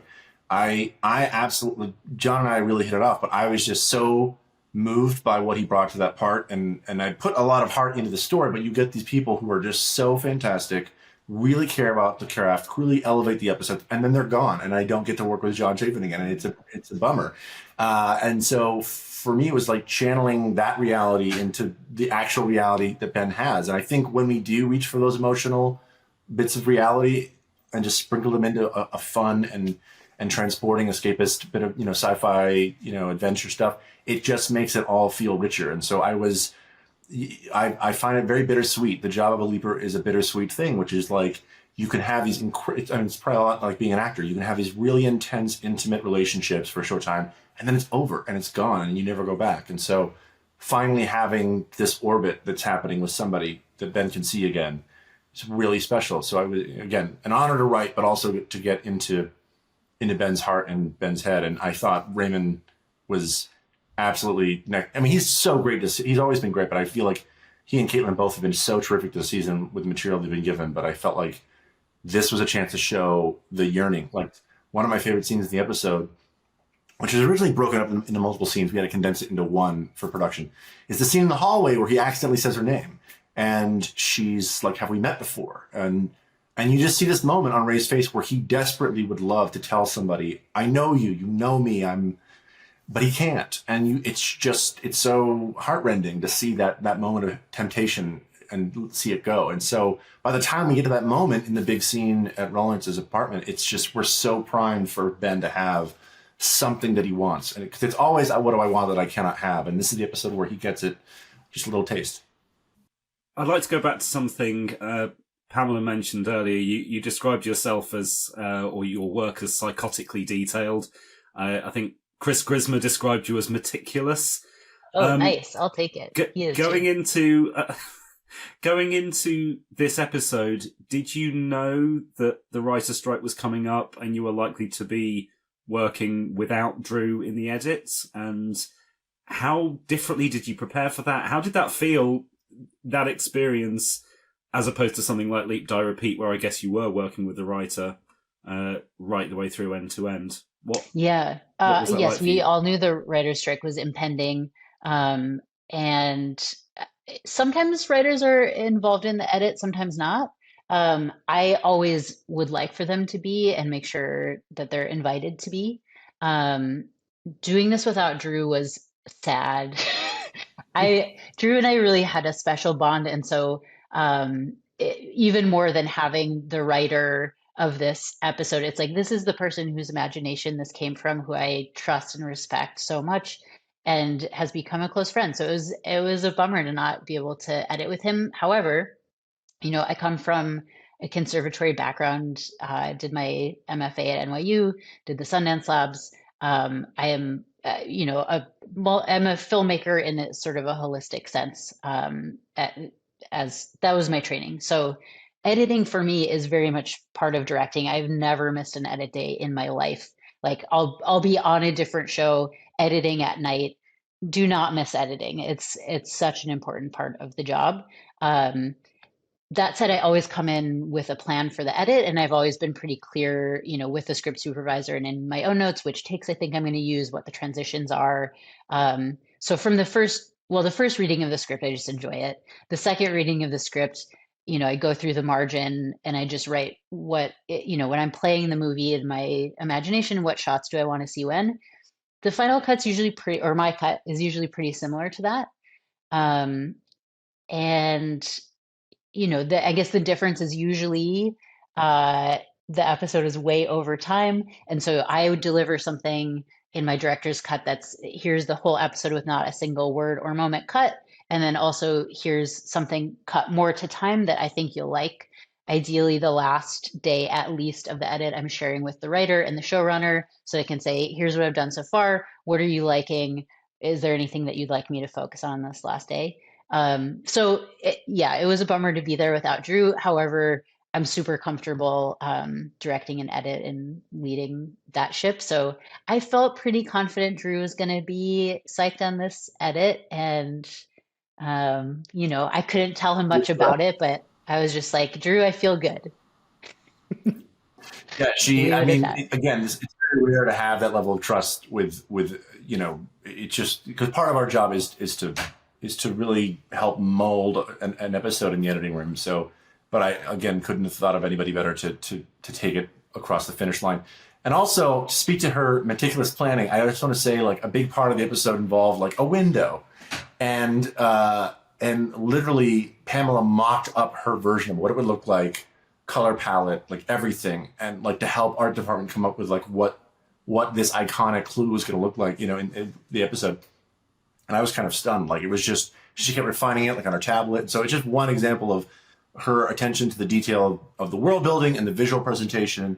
And again, like, we got to do, I just love the choice of, like, we're in some more medium wides in this episode when we're going through the library. So you're feeling the space, because the art department did an amazing job. And I do want to shout out, like, I feel like our entire crew, this was a hard episode to pull off.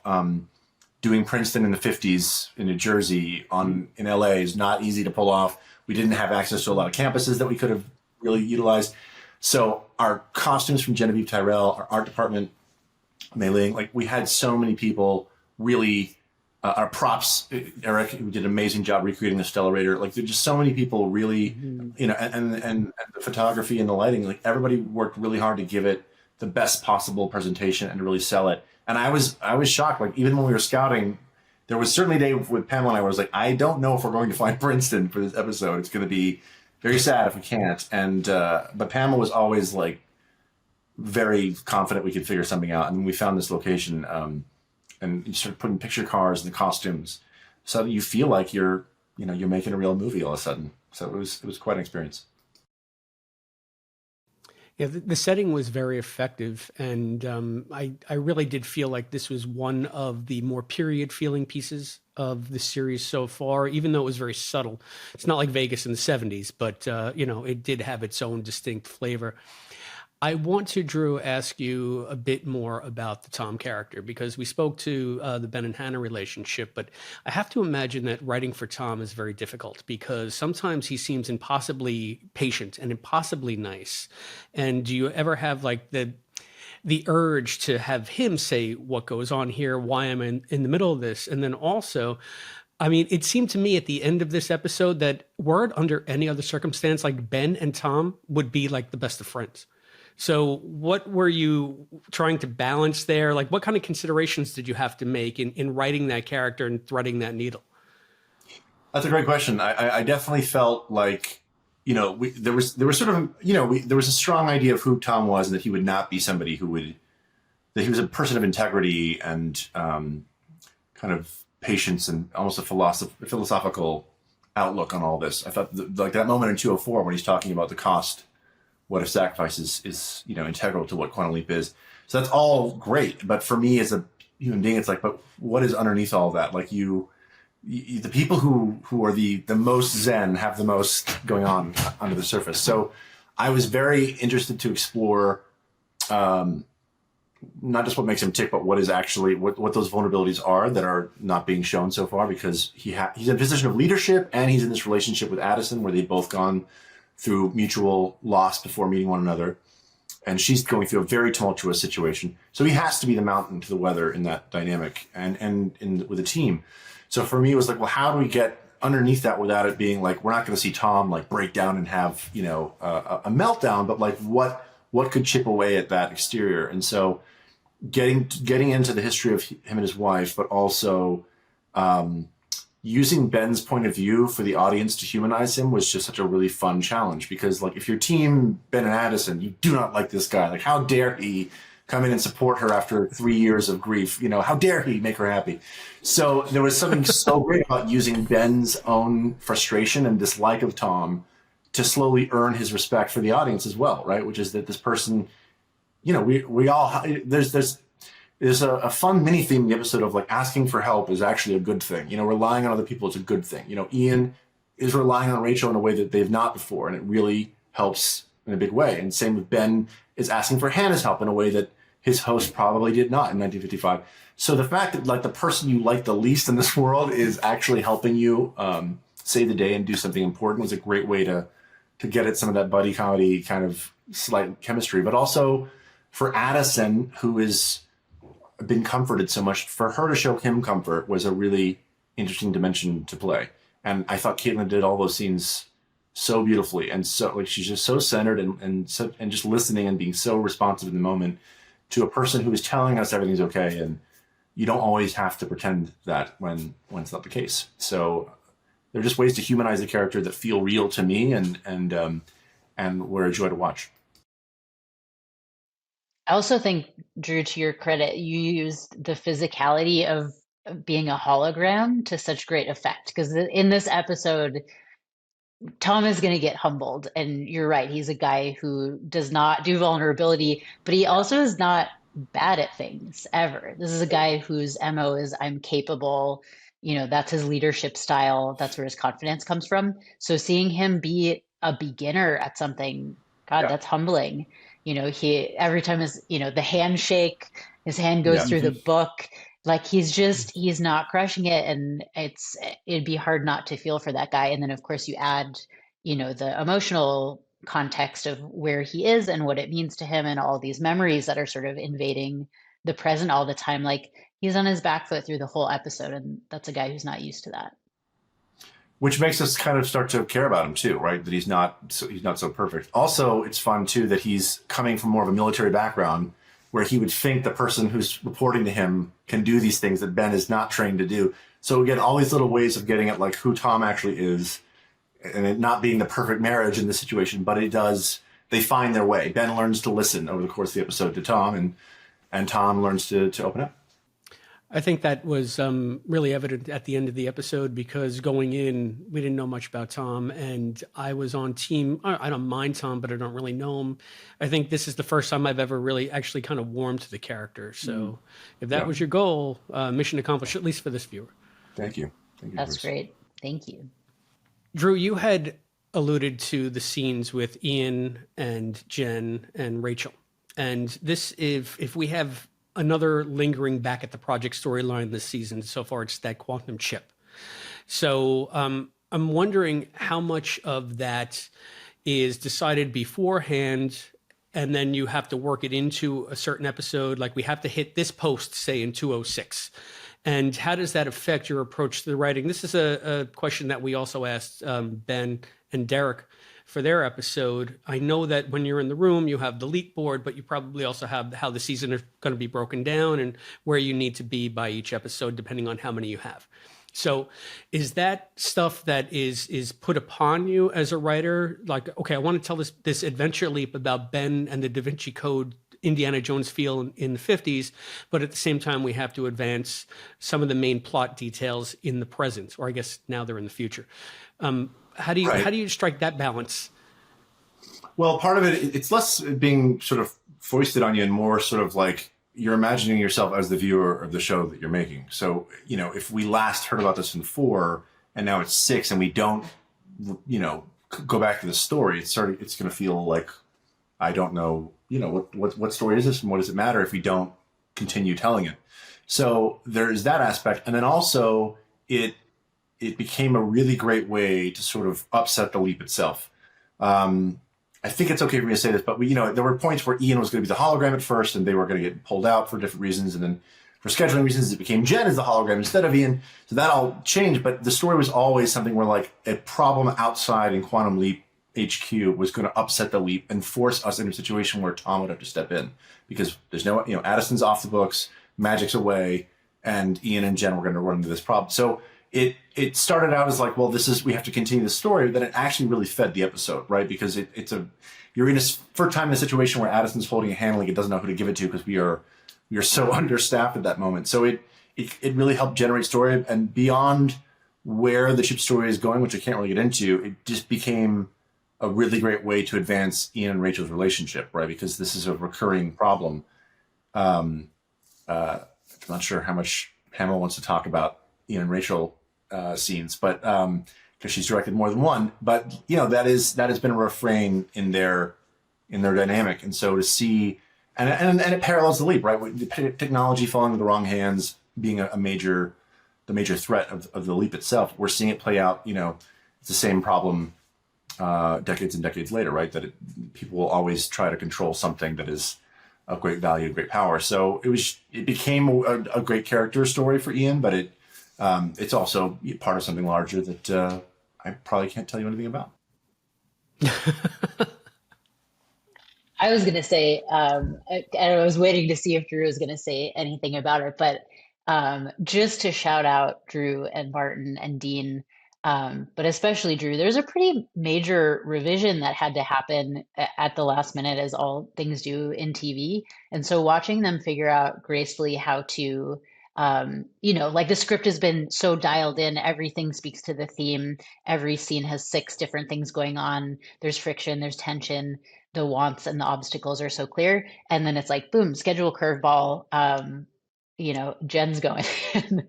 And it was really cool to see them work under that intense pressure. It was also in this moment where the writer's strike was looming, and part of the language was like, hey, it's really important that writers be on set. The writing continues to happen during production, which is 100% true. And it was just cool to see such a vivid example of that happening, and to see why it is that writers need to be on set because writing also happens during the production. It truly, we were getting ready to shoot rock, paper, scissors, and Ian was supposed to win. And then it was like, actually, Jen is going to win today. So it completely changed. But to the episode's credit, I think, and I originally thought like this would be a great leap for these two friends to go on together who are total nerds about Einstein. But what it gave the episode is, I think Marissa is fantastic in the episode. She brings an outside perspective, right? She's not part of the science nerd community so for her, it's a steampunk hamster maze, but it brings a nice contrast to Ben. Part of the fun of the episode also is like Ben is psyched about this leap. How often is he like psyched to be somewhere as opposed to like, having an oh boy reaction? But this time it's like, I can't believe I'm here. So to have someone just thinking like, my sweet summer child, I'm so glad you're enjoying your lifelong dream that I don't totally understand, but I'm going with it. It just brought some great stuff. And Martin and Dean both had some great jokes that they injected into the script that day just to help with this new reaction, because it wasn't Ian there to say, here's the calculation for why you're here. It was Jen. And so I love seeing them together, and that moment with him in the library where he's clearly starting to wrestle with feelings about Hannah and her fate. I thought Marissa did that scene so beautifully and really centered the episode.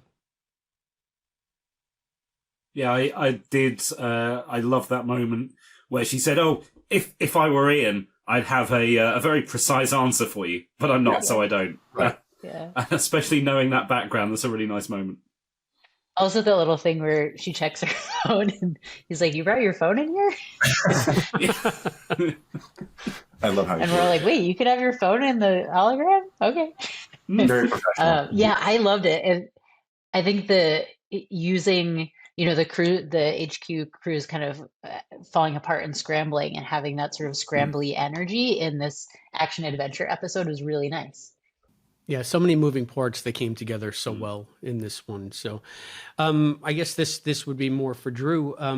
This episode seems indicative of a trend we've seen this season for sort of more adventurous leaps. And I'm wondering, when you guys are breaking the season, are there types of things now that Ben can leap out of his own lifetime, which was a restriction that Sam had that sort of kept everything grounded in maybe the latest back to the 50s?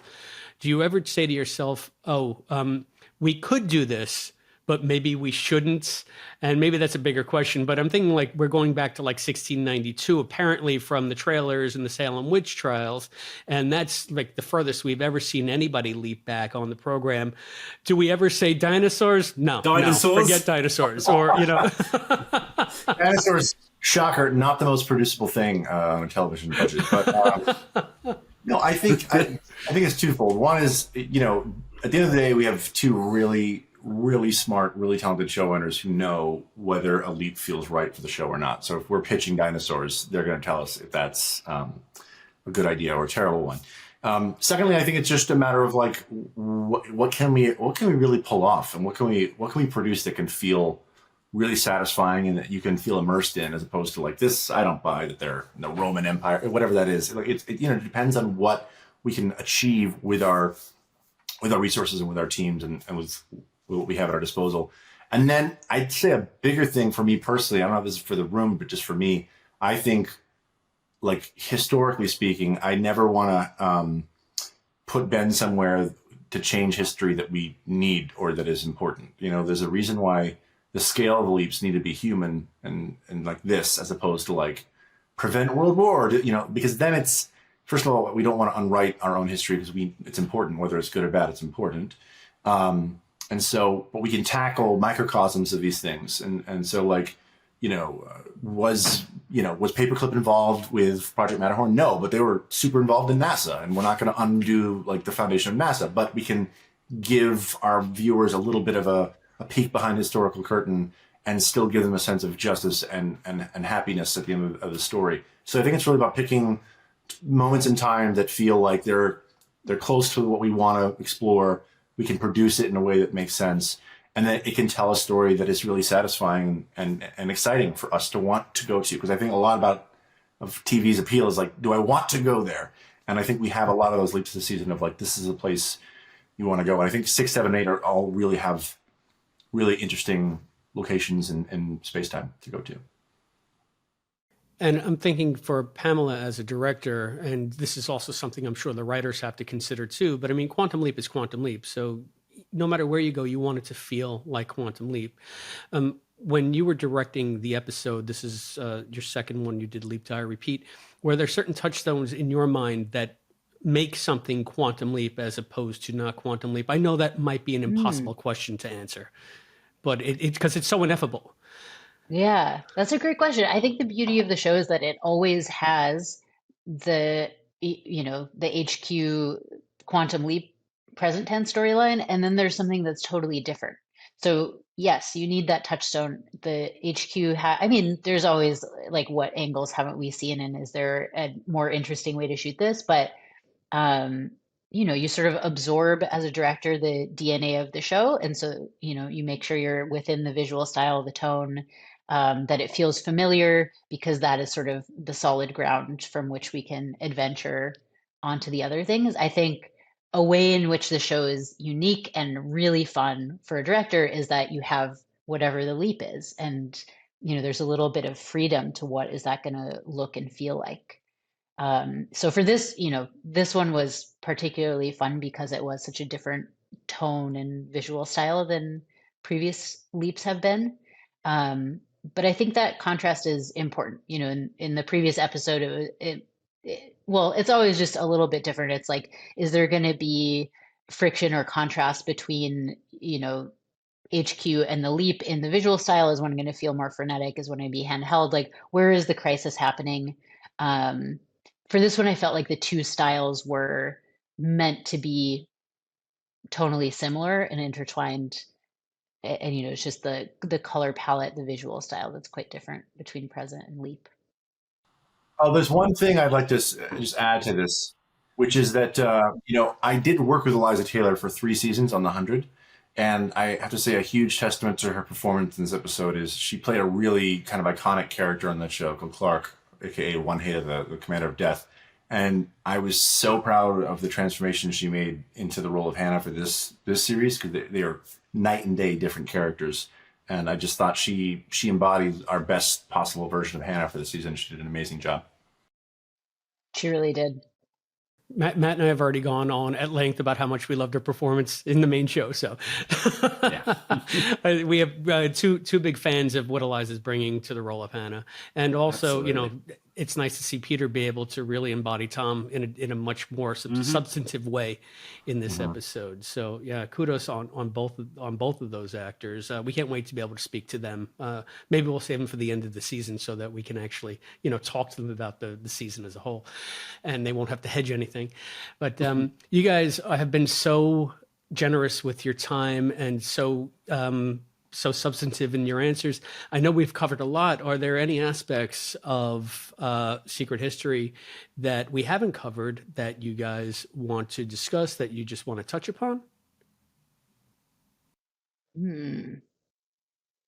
I'll say my favorite shot in the episode is the entry into Einstein's library. We had so much fun designing that space and that moment to feel maximum Indiana Jones adventure.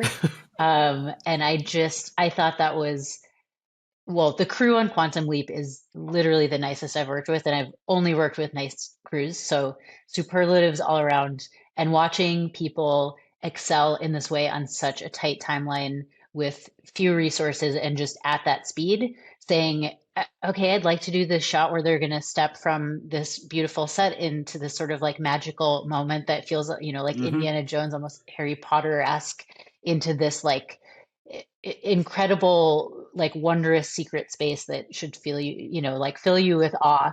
Just a small ask like that, watching everybody figure out how to do that, and then add to that, like, by the way, this wall I'm going to set on fire, so it should be made of metal, and we're going to, like break a lantern here, and then this is where we'll add VFX fire. So watching every department figure out how to rise to that ask was really wonderful. And I just feel so grateful to this amazing crew and cast, and to the writers. It was such a big, ambitious episode, and we had a great time making it, never compromised and got to make the episode of our dreams. It felt like a little movie. I know we're in wrap up, but just because you brought it up and it was in the back of my mind, I really do want to ask about that tracking shot moving into Einstein's room. I love that moment as well. Oh, was that two different sets that were joined in post-production? No, because the feel of the sets looked so different. I thought that's got to be a tracking shot that's been cut as it passes through the wall. But that was totally just practical. Yeah, I listed that shot really early, and so all of the set plans, included that moment. So it was built with a piece that would, that we could remove for that shot. And it was building a set is for a specific shot list is a dream. Highly recommend it. Yeah, I mean, that's the value of prep, right? If the director knows what they want, the art department can help build around that. And so that shot was on Pamela's mind. I feel like it very early on when we talked about it. Just to second everything she just said, the experience we had making it is that feeling we had is what you, I think, get when you watch the episode. There's just a lot of joy and love and passion and really hard work went into it because we all really cared, but also it's one of the best experiences I've had writing and producing an episode of TV in my whole career. It just, what we were able, because a lot of TV is compromised because of just the way that things fall apart. You lose actors, you lose this, so to have someone like Pamela at my side who was like, we're going to make it great. Don't worry. I'm not worried. We're going to pull this off. And to see everybody rally to that challenge was really exciting, really invigorating. It was great to drive to work every day listening to John Williams and feeling like we're going to try to pull this off.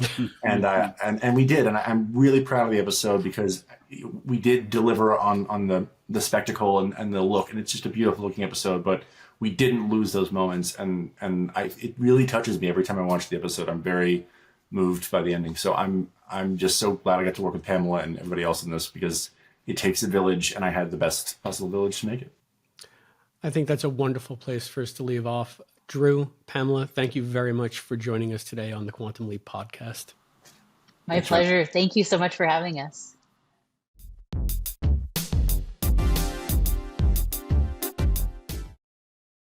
I have heard that quote before. It's a good one. Yeah.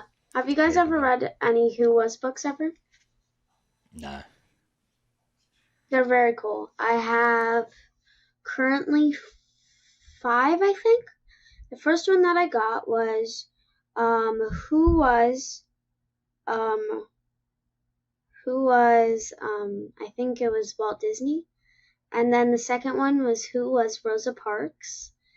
Then the third one was who was Anne Frank. What was the other one that you got me, Dad? The one that you got me like a week ago? What was the Holocaust? Yeah, that one. What was the and Holocaust? Then who was and then, Anne Frank? Who was Rosa Parks? You got two more coming. You got two more coming. Scientists. Cool. I'm hoping that it's Those are somebody good. in this back page. You never know. Oh, it's two of those people. Wait, actually?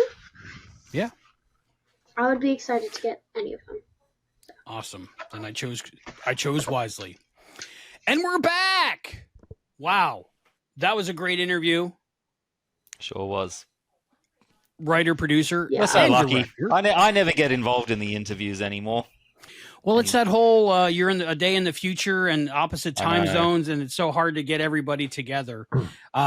So I wasn't able to be a video part of that one, but I got to be there, a fly on the wall, a spider under the table, as it were. So that was fun. Very cool. So many of the people we've interviewed say they really are fans or stan Battison, which is Ben and Addison. So this is telling me, like, if they're all a fan of Ben and Addison's relationship and want them to be together and end up together, that this Hannah thing is just like a one-off. I hope they don't undo the Ben and Hannah thing because I'm really enjoying the Ben and Hannah thing. I am too. Yeah, keep it on. I'm Team Haddison. What? Is that Hannah and Addison? Yeah. Hannah and Addison? Yeah, I'd watch that. Yeah. I'm okay with that. Yeah. That might be a season 3 thing. Okay, I like it. One of Hayden's predictions. Season 4. And in season 4, Ben and Tom. Ben and Tom, right there. Bond. Team That's Bond. what it's called. Team Bond. We're all Team Bond here. Ben and Tom. It was a little awkward when they got together here and there in the library, but I really enjoyed Tom in this episode. We got to find out more about Tom. He just seems like a great guy. And I really like that we saw about him missing his wife. I didn't feel that was added in or extra at all. I thought that was really integral to understanding his life, his character, and his relationship with Addison and how they both bonded over loss. And I just really like that. I like that embrace. And when Tom said, I miss my wife today, that touched me. Yeah, it was a good moment. I really like that. I really hope Tom doesn't turn out to be the bad guy in the end of all this. Right. A lot of people are could. thinking, Yeah. could he be the bad guy, even though he's so nice and had such a tragic backstory? Anyone could be the bad guy. The best bad guys are always nice. The bad guy is actually, if you think about it, if you really, really think about it, the random guy in the background next to Ziggy all the time Could be be. transmitting some information from Ziggy. They're there the whole time. Yeah. And, we really don't know. really. And then they could flash back and they're in every episode. Yep. That would be pretty neat. Background actor I'd 3. like to see that. Season 4. That's a good point, Brian. I think if Tom was a bad guy, I think his motivation, would be like, have you seen the reboot of the Time Machine? It was all about going back to save his wife that died. So maybe it's Right. got something to do with that. Maybe he's actually trying to save his wife. But I don't know how you save him from cancer unless it was some kind of poisoning or like a radium thing. I don't know. Smoking, Yeah. maybe. But he might be trying to do that. But I don't know any other motivation. But he does work for the government. So he might have And we know the government an can't be ulterior trusted. motive. That's his mission. Yeah. And the I'm theme very of this interested show to is, see. yes, Hayden, the government can't be trusted. It's all through every episode. Has Hayden said that Yeah. before? That's the I'm glad you make- said it. that- That's that's what the I say every story arc. episode. Right. That's Yeah. the story arc. Just in the end. That's just what this entire show is about in the end. Mhm. That's all it is about. Nothing else.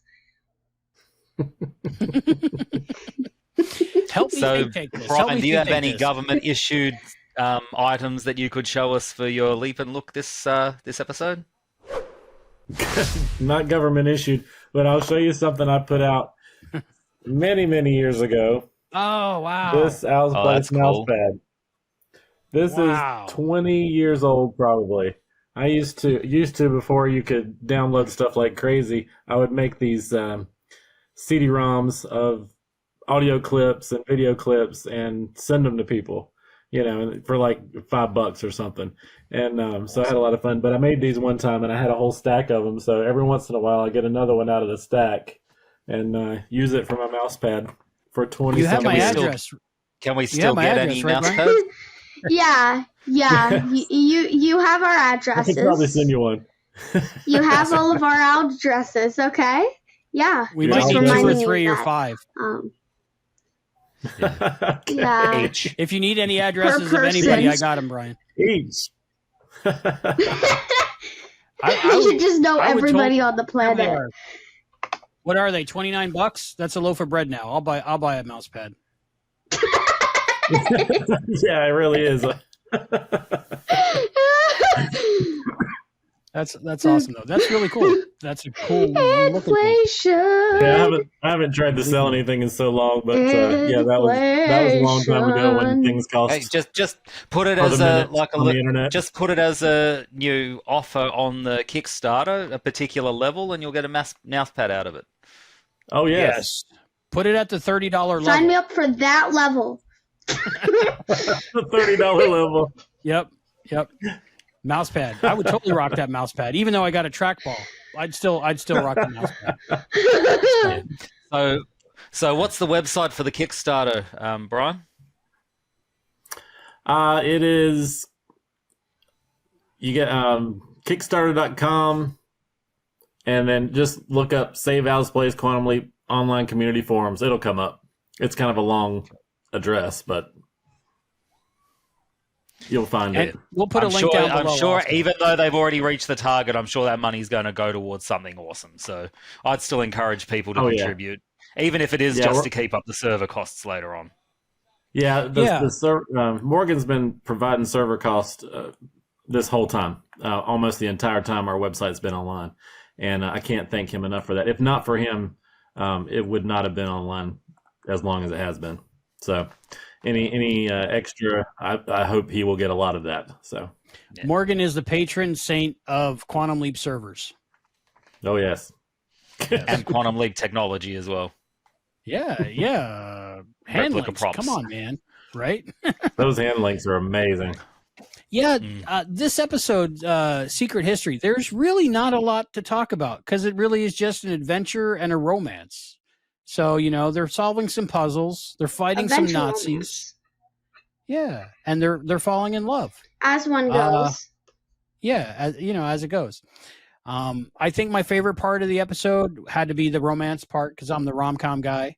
There wasn't a lot of comedy, but there was a lot of that romance and that longing, that looking, and that kiss just really did it for me. So I wasn't really a fan of their relationship until that kiss, and then I understood.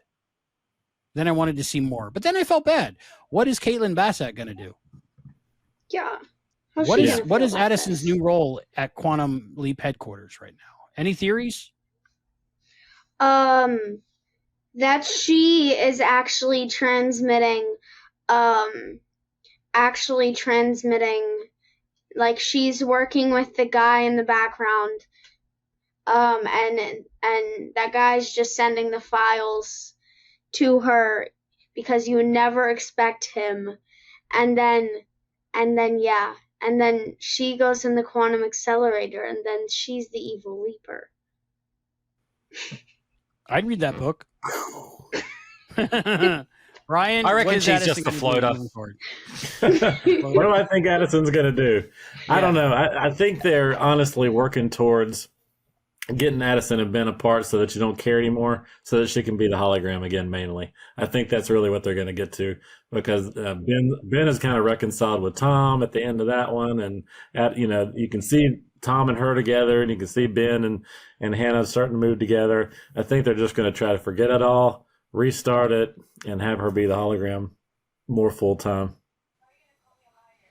And there's also the chance that Ben might do something on a leap that erases the 3-year gap, and that Addison doesn't end up giving up and waits for him and all sort of stuff. So, yeah, but a theory that kept popping up that some people were saying is that they think this is an alternate universe.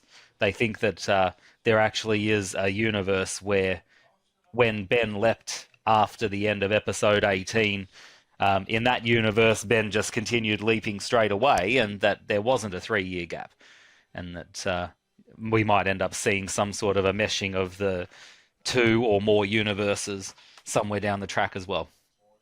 So, are there any clues to that? No, not that I could fireplace. see. The fireplace. So this is the start of the Quantum Leap cinematic universe. Yeah. I guess so. Deborah Pratt always talks about it. Uh-huh. Well, she does. Me. You're not wrong. Yeah. I think since we had hints that we won't be in the near future for the rest of the series, and it's only temporary, that a reset button is in our future. And I won't hate it. I don't mind a reset button. Yeah, I don't mind a reset button. One of my favorite episodes of Voyager is Year of Hell. So I like that ending. It was all a dream. Ever watched that one? It's a good one. It's a 2-parter. I don't think we're there yet in our rewatch. But no, isn't that like... I don't even know. I'd say season 4 or 5. We always pass it when we're trying to find either Spirit Folk or somebody to watch over me. Yeah, both good episodes. Robert Duncan McNeil directed, and he was in the original series. What episode was that? Good Night, Not Dear the Heart? original series, Next Gen. No, original series of Quantum Leap. He's in Goodnight to Your Heart. Oh. Yeah, he plays Nick Locarno in that episode. Of Quantum Leap? No. No, that's the next gen episode. Anywho, I went too far down that that tangent. I think we got as you do. Yeah, as you do. I do. Okay, let's start with our final thoughts from Brian with your rating out of 5. I'm gonna give it 4 out of 5. I enjoyed it. I like the romance in it. I like where it's going. I don't really want a reset button on a whole season. A couple of episodes would be all right, but Dallas. So 4 out of 5. The missing one is because of the computer chip storyline that I'm just not into. So wrap it up, guys. Let's get it. Otherwise, 4 out of 5. What's your wacky object from the episode? Let's see. 4 out of 5 Stellar Raiders. All right. I'm also not into that chip story, but I'm there with you. Serenity, what are your final thoughts on Secret History and your out of 5 rating? Well, I think my final thoughts are that the episode was very, very good. I really liked it, and I usually like mystery episodes or stuff that leaves you on the edge of your seat because it's so many your creativity starts and you can create thousands and thousands of storylines that episode could go, and how it goes is not even one of them. So so I really like those types of episodes, and I really like this episode. I think the tracker story at HQ was okay. I think it's definitely going to lead somewhere in the long run. If it doesn't, I'm going to kind of be upset a little, but I think it definitely will lead somewhere, hopefully. But what I would rate it out of 5, I'd rate it 4.9 4.9 trackers. Chips. All right. Sounds good. Hey. All right. Yeah, I'm not as impressed with this episode as you two are. I found it to have a lot of wasted potential. You could have ended up with lots of time paradox, sort of wibbly wobbly, timey wimey things going on. The leap also kind of seemed pointless. Yeah, Hannah got some credit, but I think that they could have had a much bigger payoff from the whole leap. So I'm only going to give it. I'll give it a pass, but only 50%. I'll give it 2.5 secret rooms on fire out of 5. Wow. Okay. I really like the episode. It wasn't like one of the best episodes ever, but it was a fun adventure, within the constraints that they had. The mystery didn't quite live up to the leap in teaser. I thought it was going to be much different episode, so I had different expectations for it. Agreeing with you, Brian, and about I'm not really into the tracking chip mystery, and I don't even know if that was resolved in this episode, and that was it. I'm not sure, but like I said, I like Ian and I like Rachel, so hopefully there's more to that. And Jen's involved. Any Jen is good, Jen. So more Jen. # more Jen.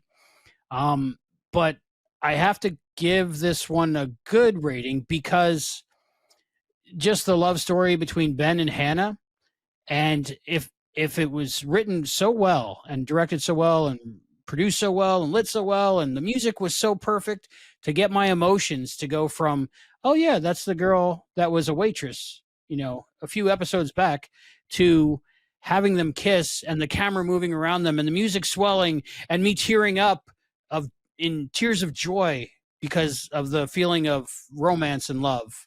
I'm going to have to give it a 5. So I'm going to give it 5 steampunk hamster wheels out of 5. And thank you guys for not taking my item. Oh yeah, it was magnetic. Chekhov's magnet. That was definitely a thing, huh? And also, you knew that was coming back. I have just a quick theory just to end it off good. All right. That it's called the Chekhov-Hannah's theory. So I think that when she said, "see you later," and when she was asking, "what's your name?" I think that they'll have like a code word that when Ben leaps into another timeline and sees her, he'll say, I'm Ben Song. And I think that will be a really good payoff to this episode and just their story arc. So, yeah.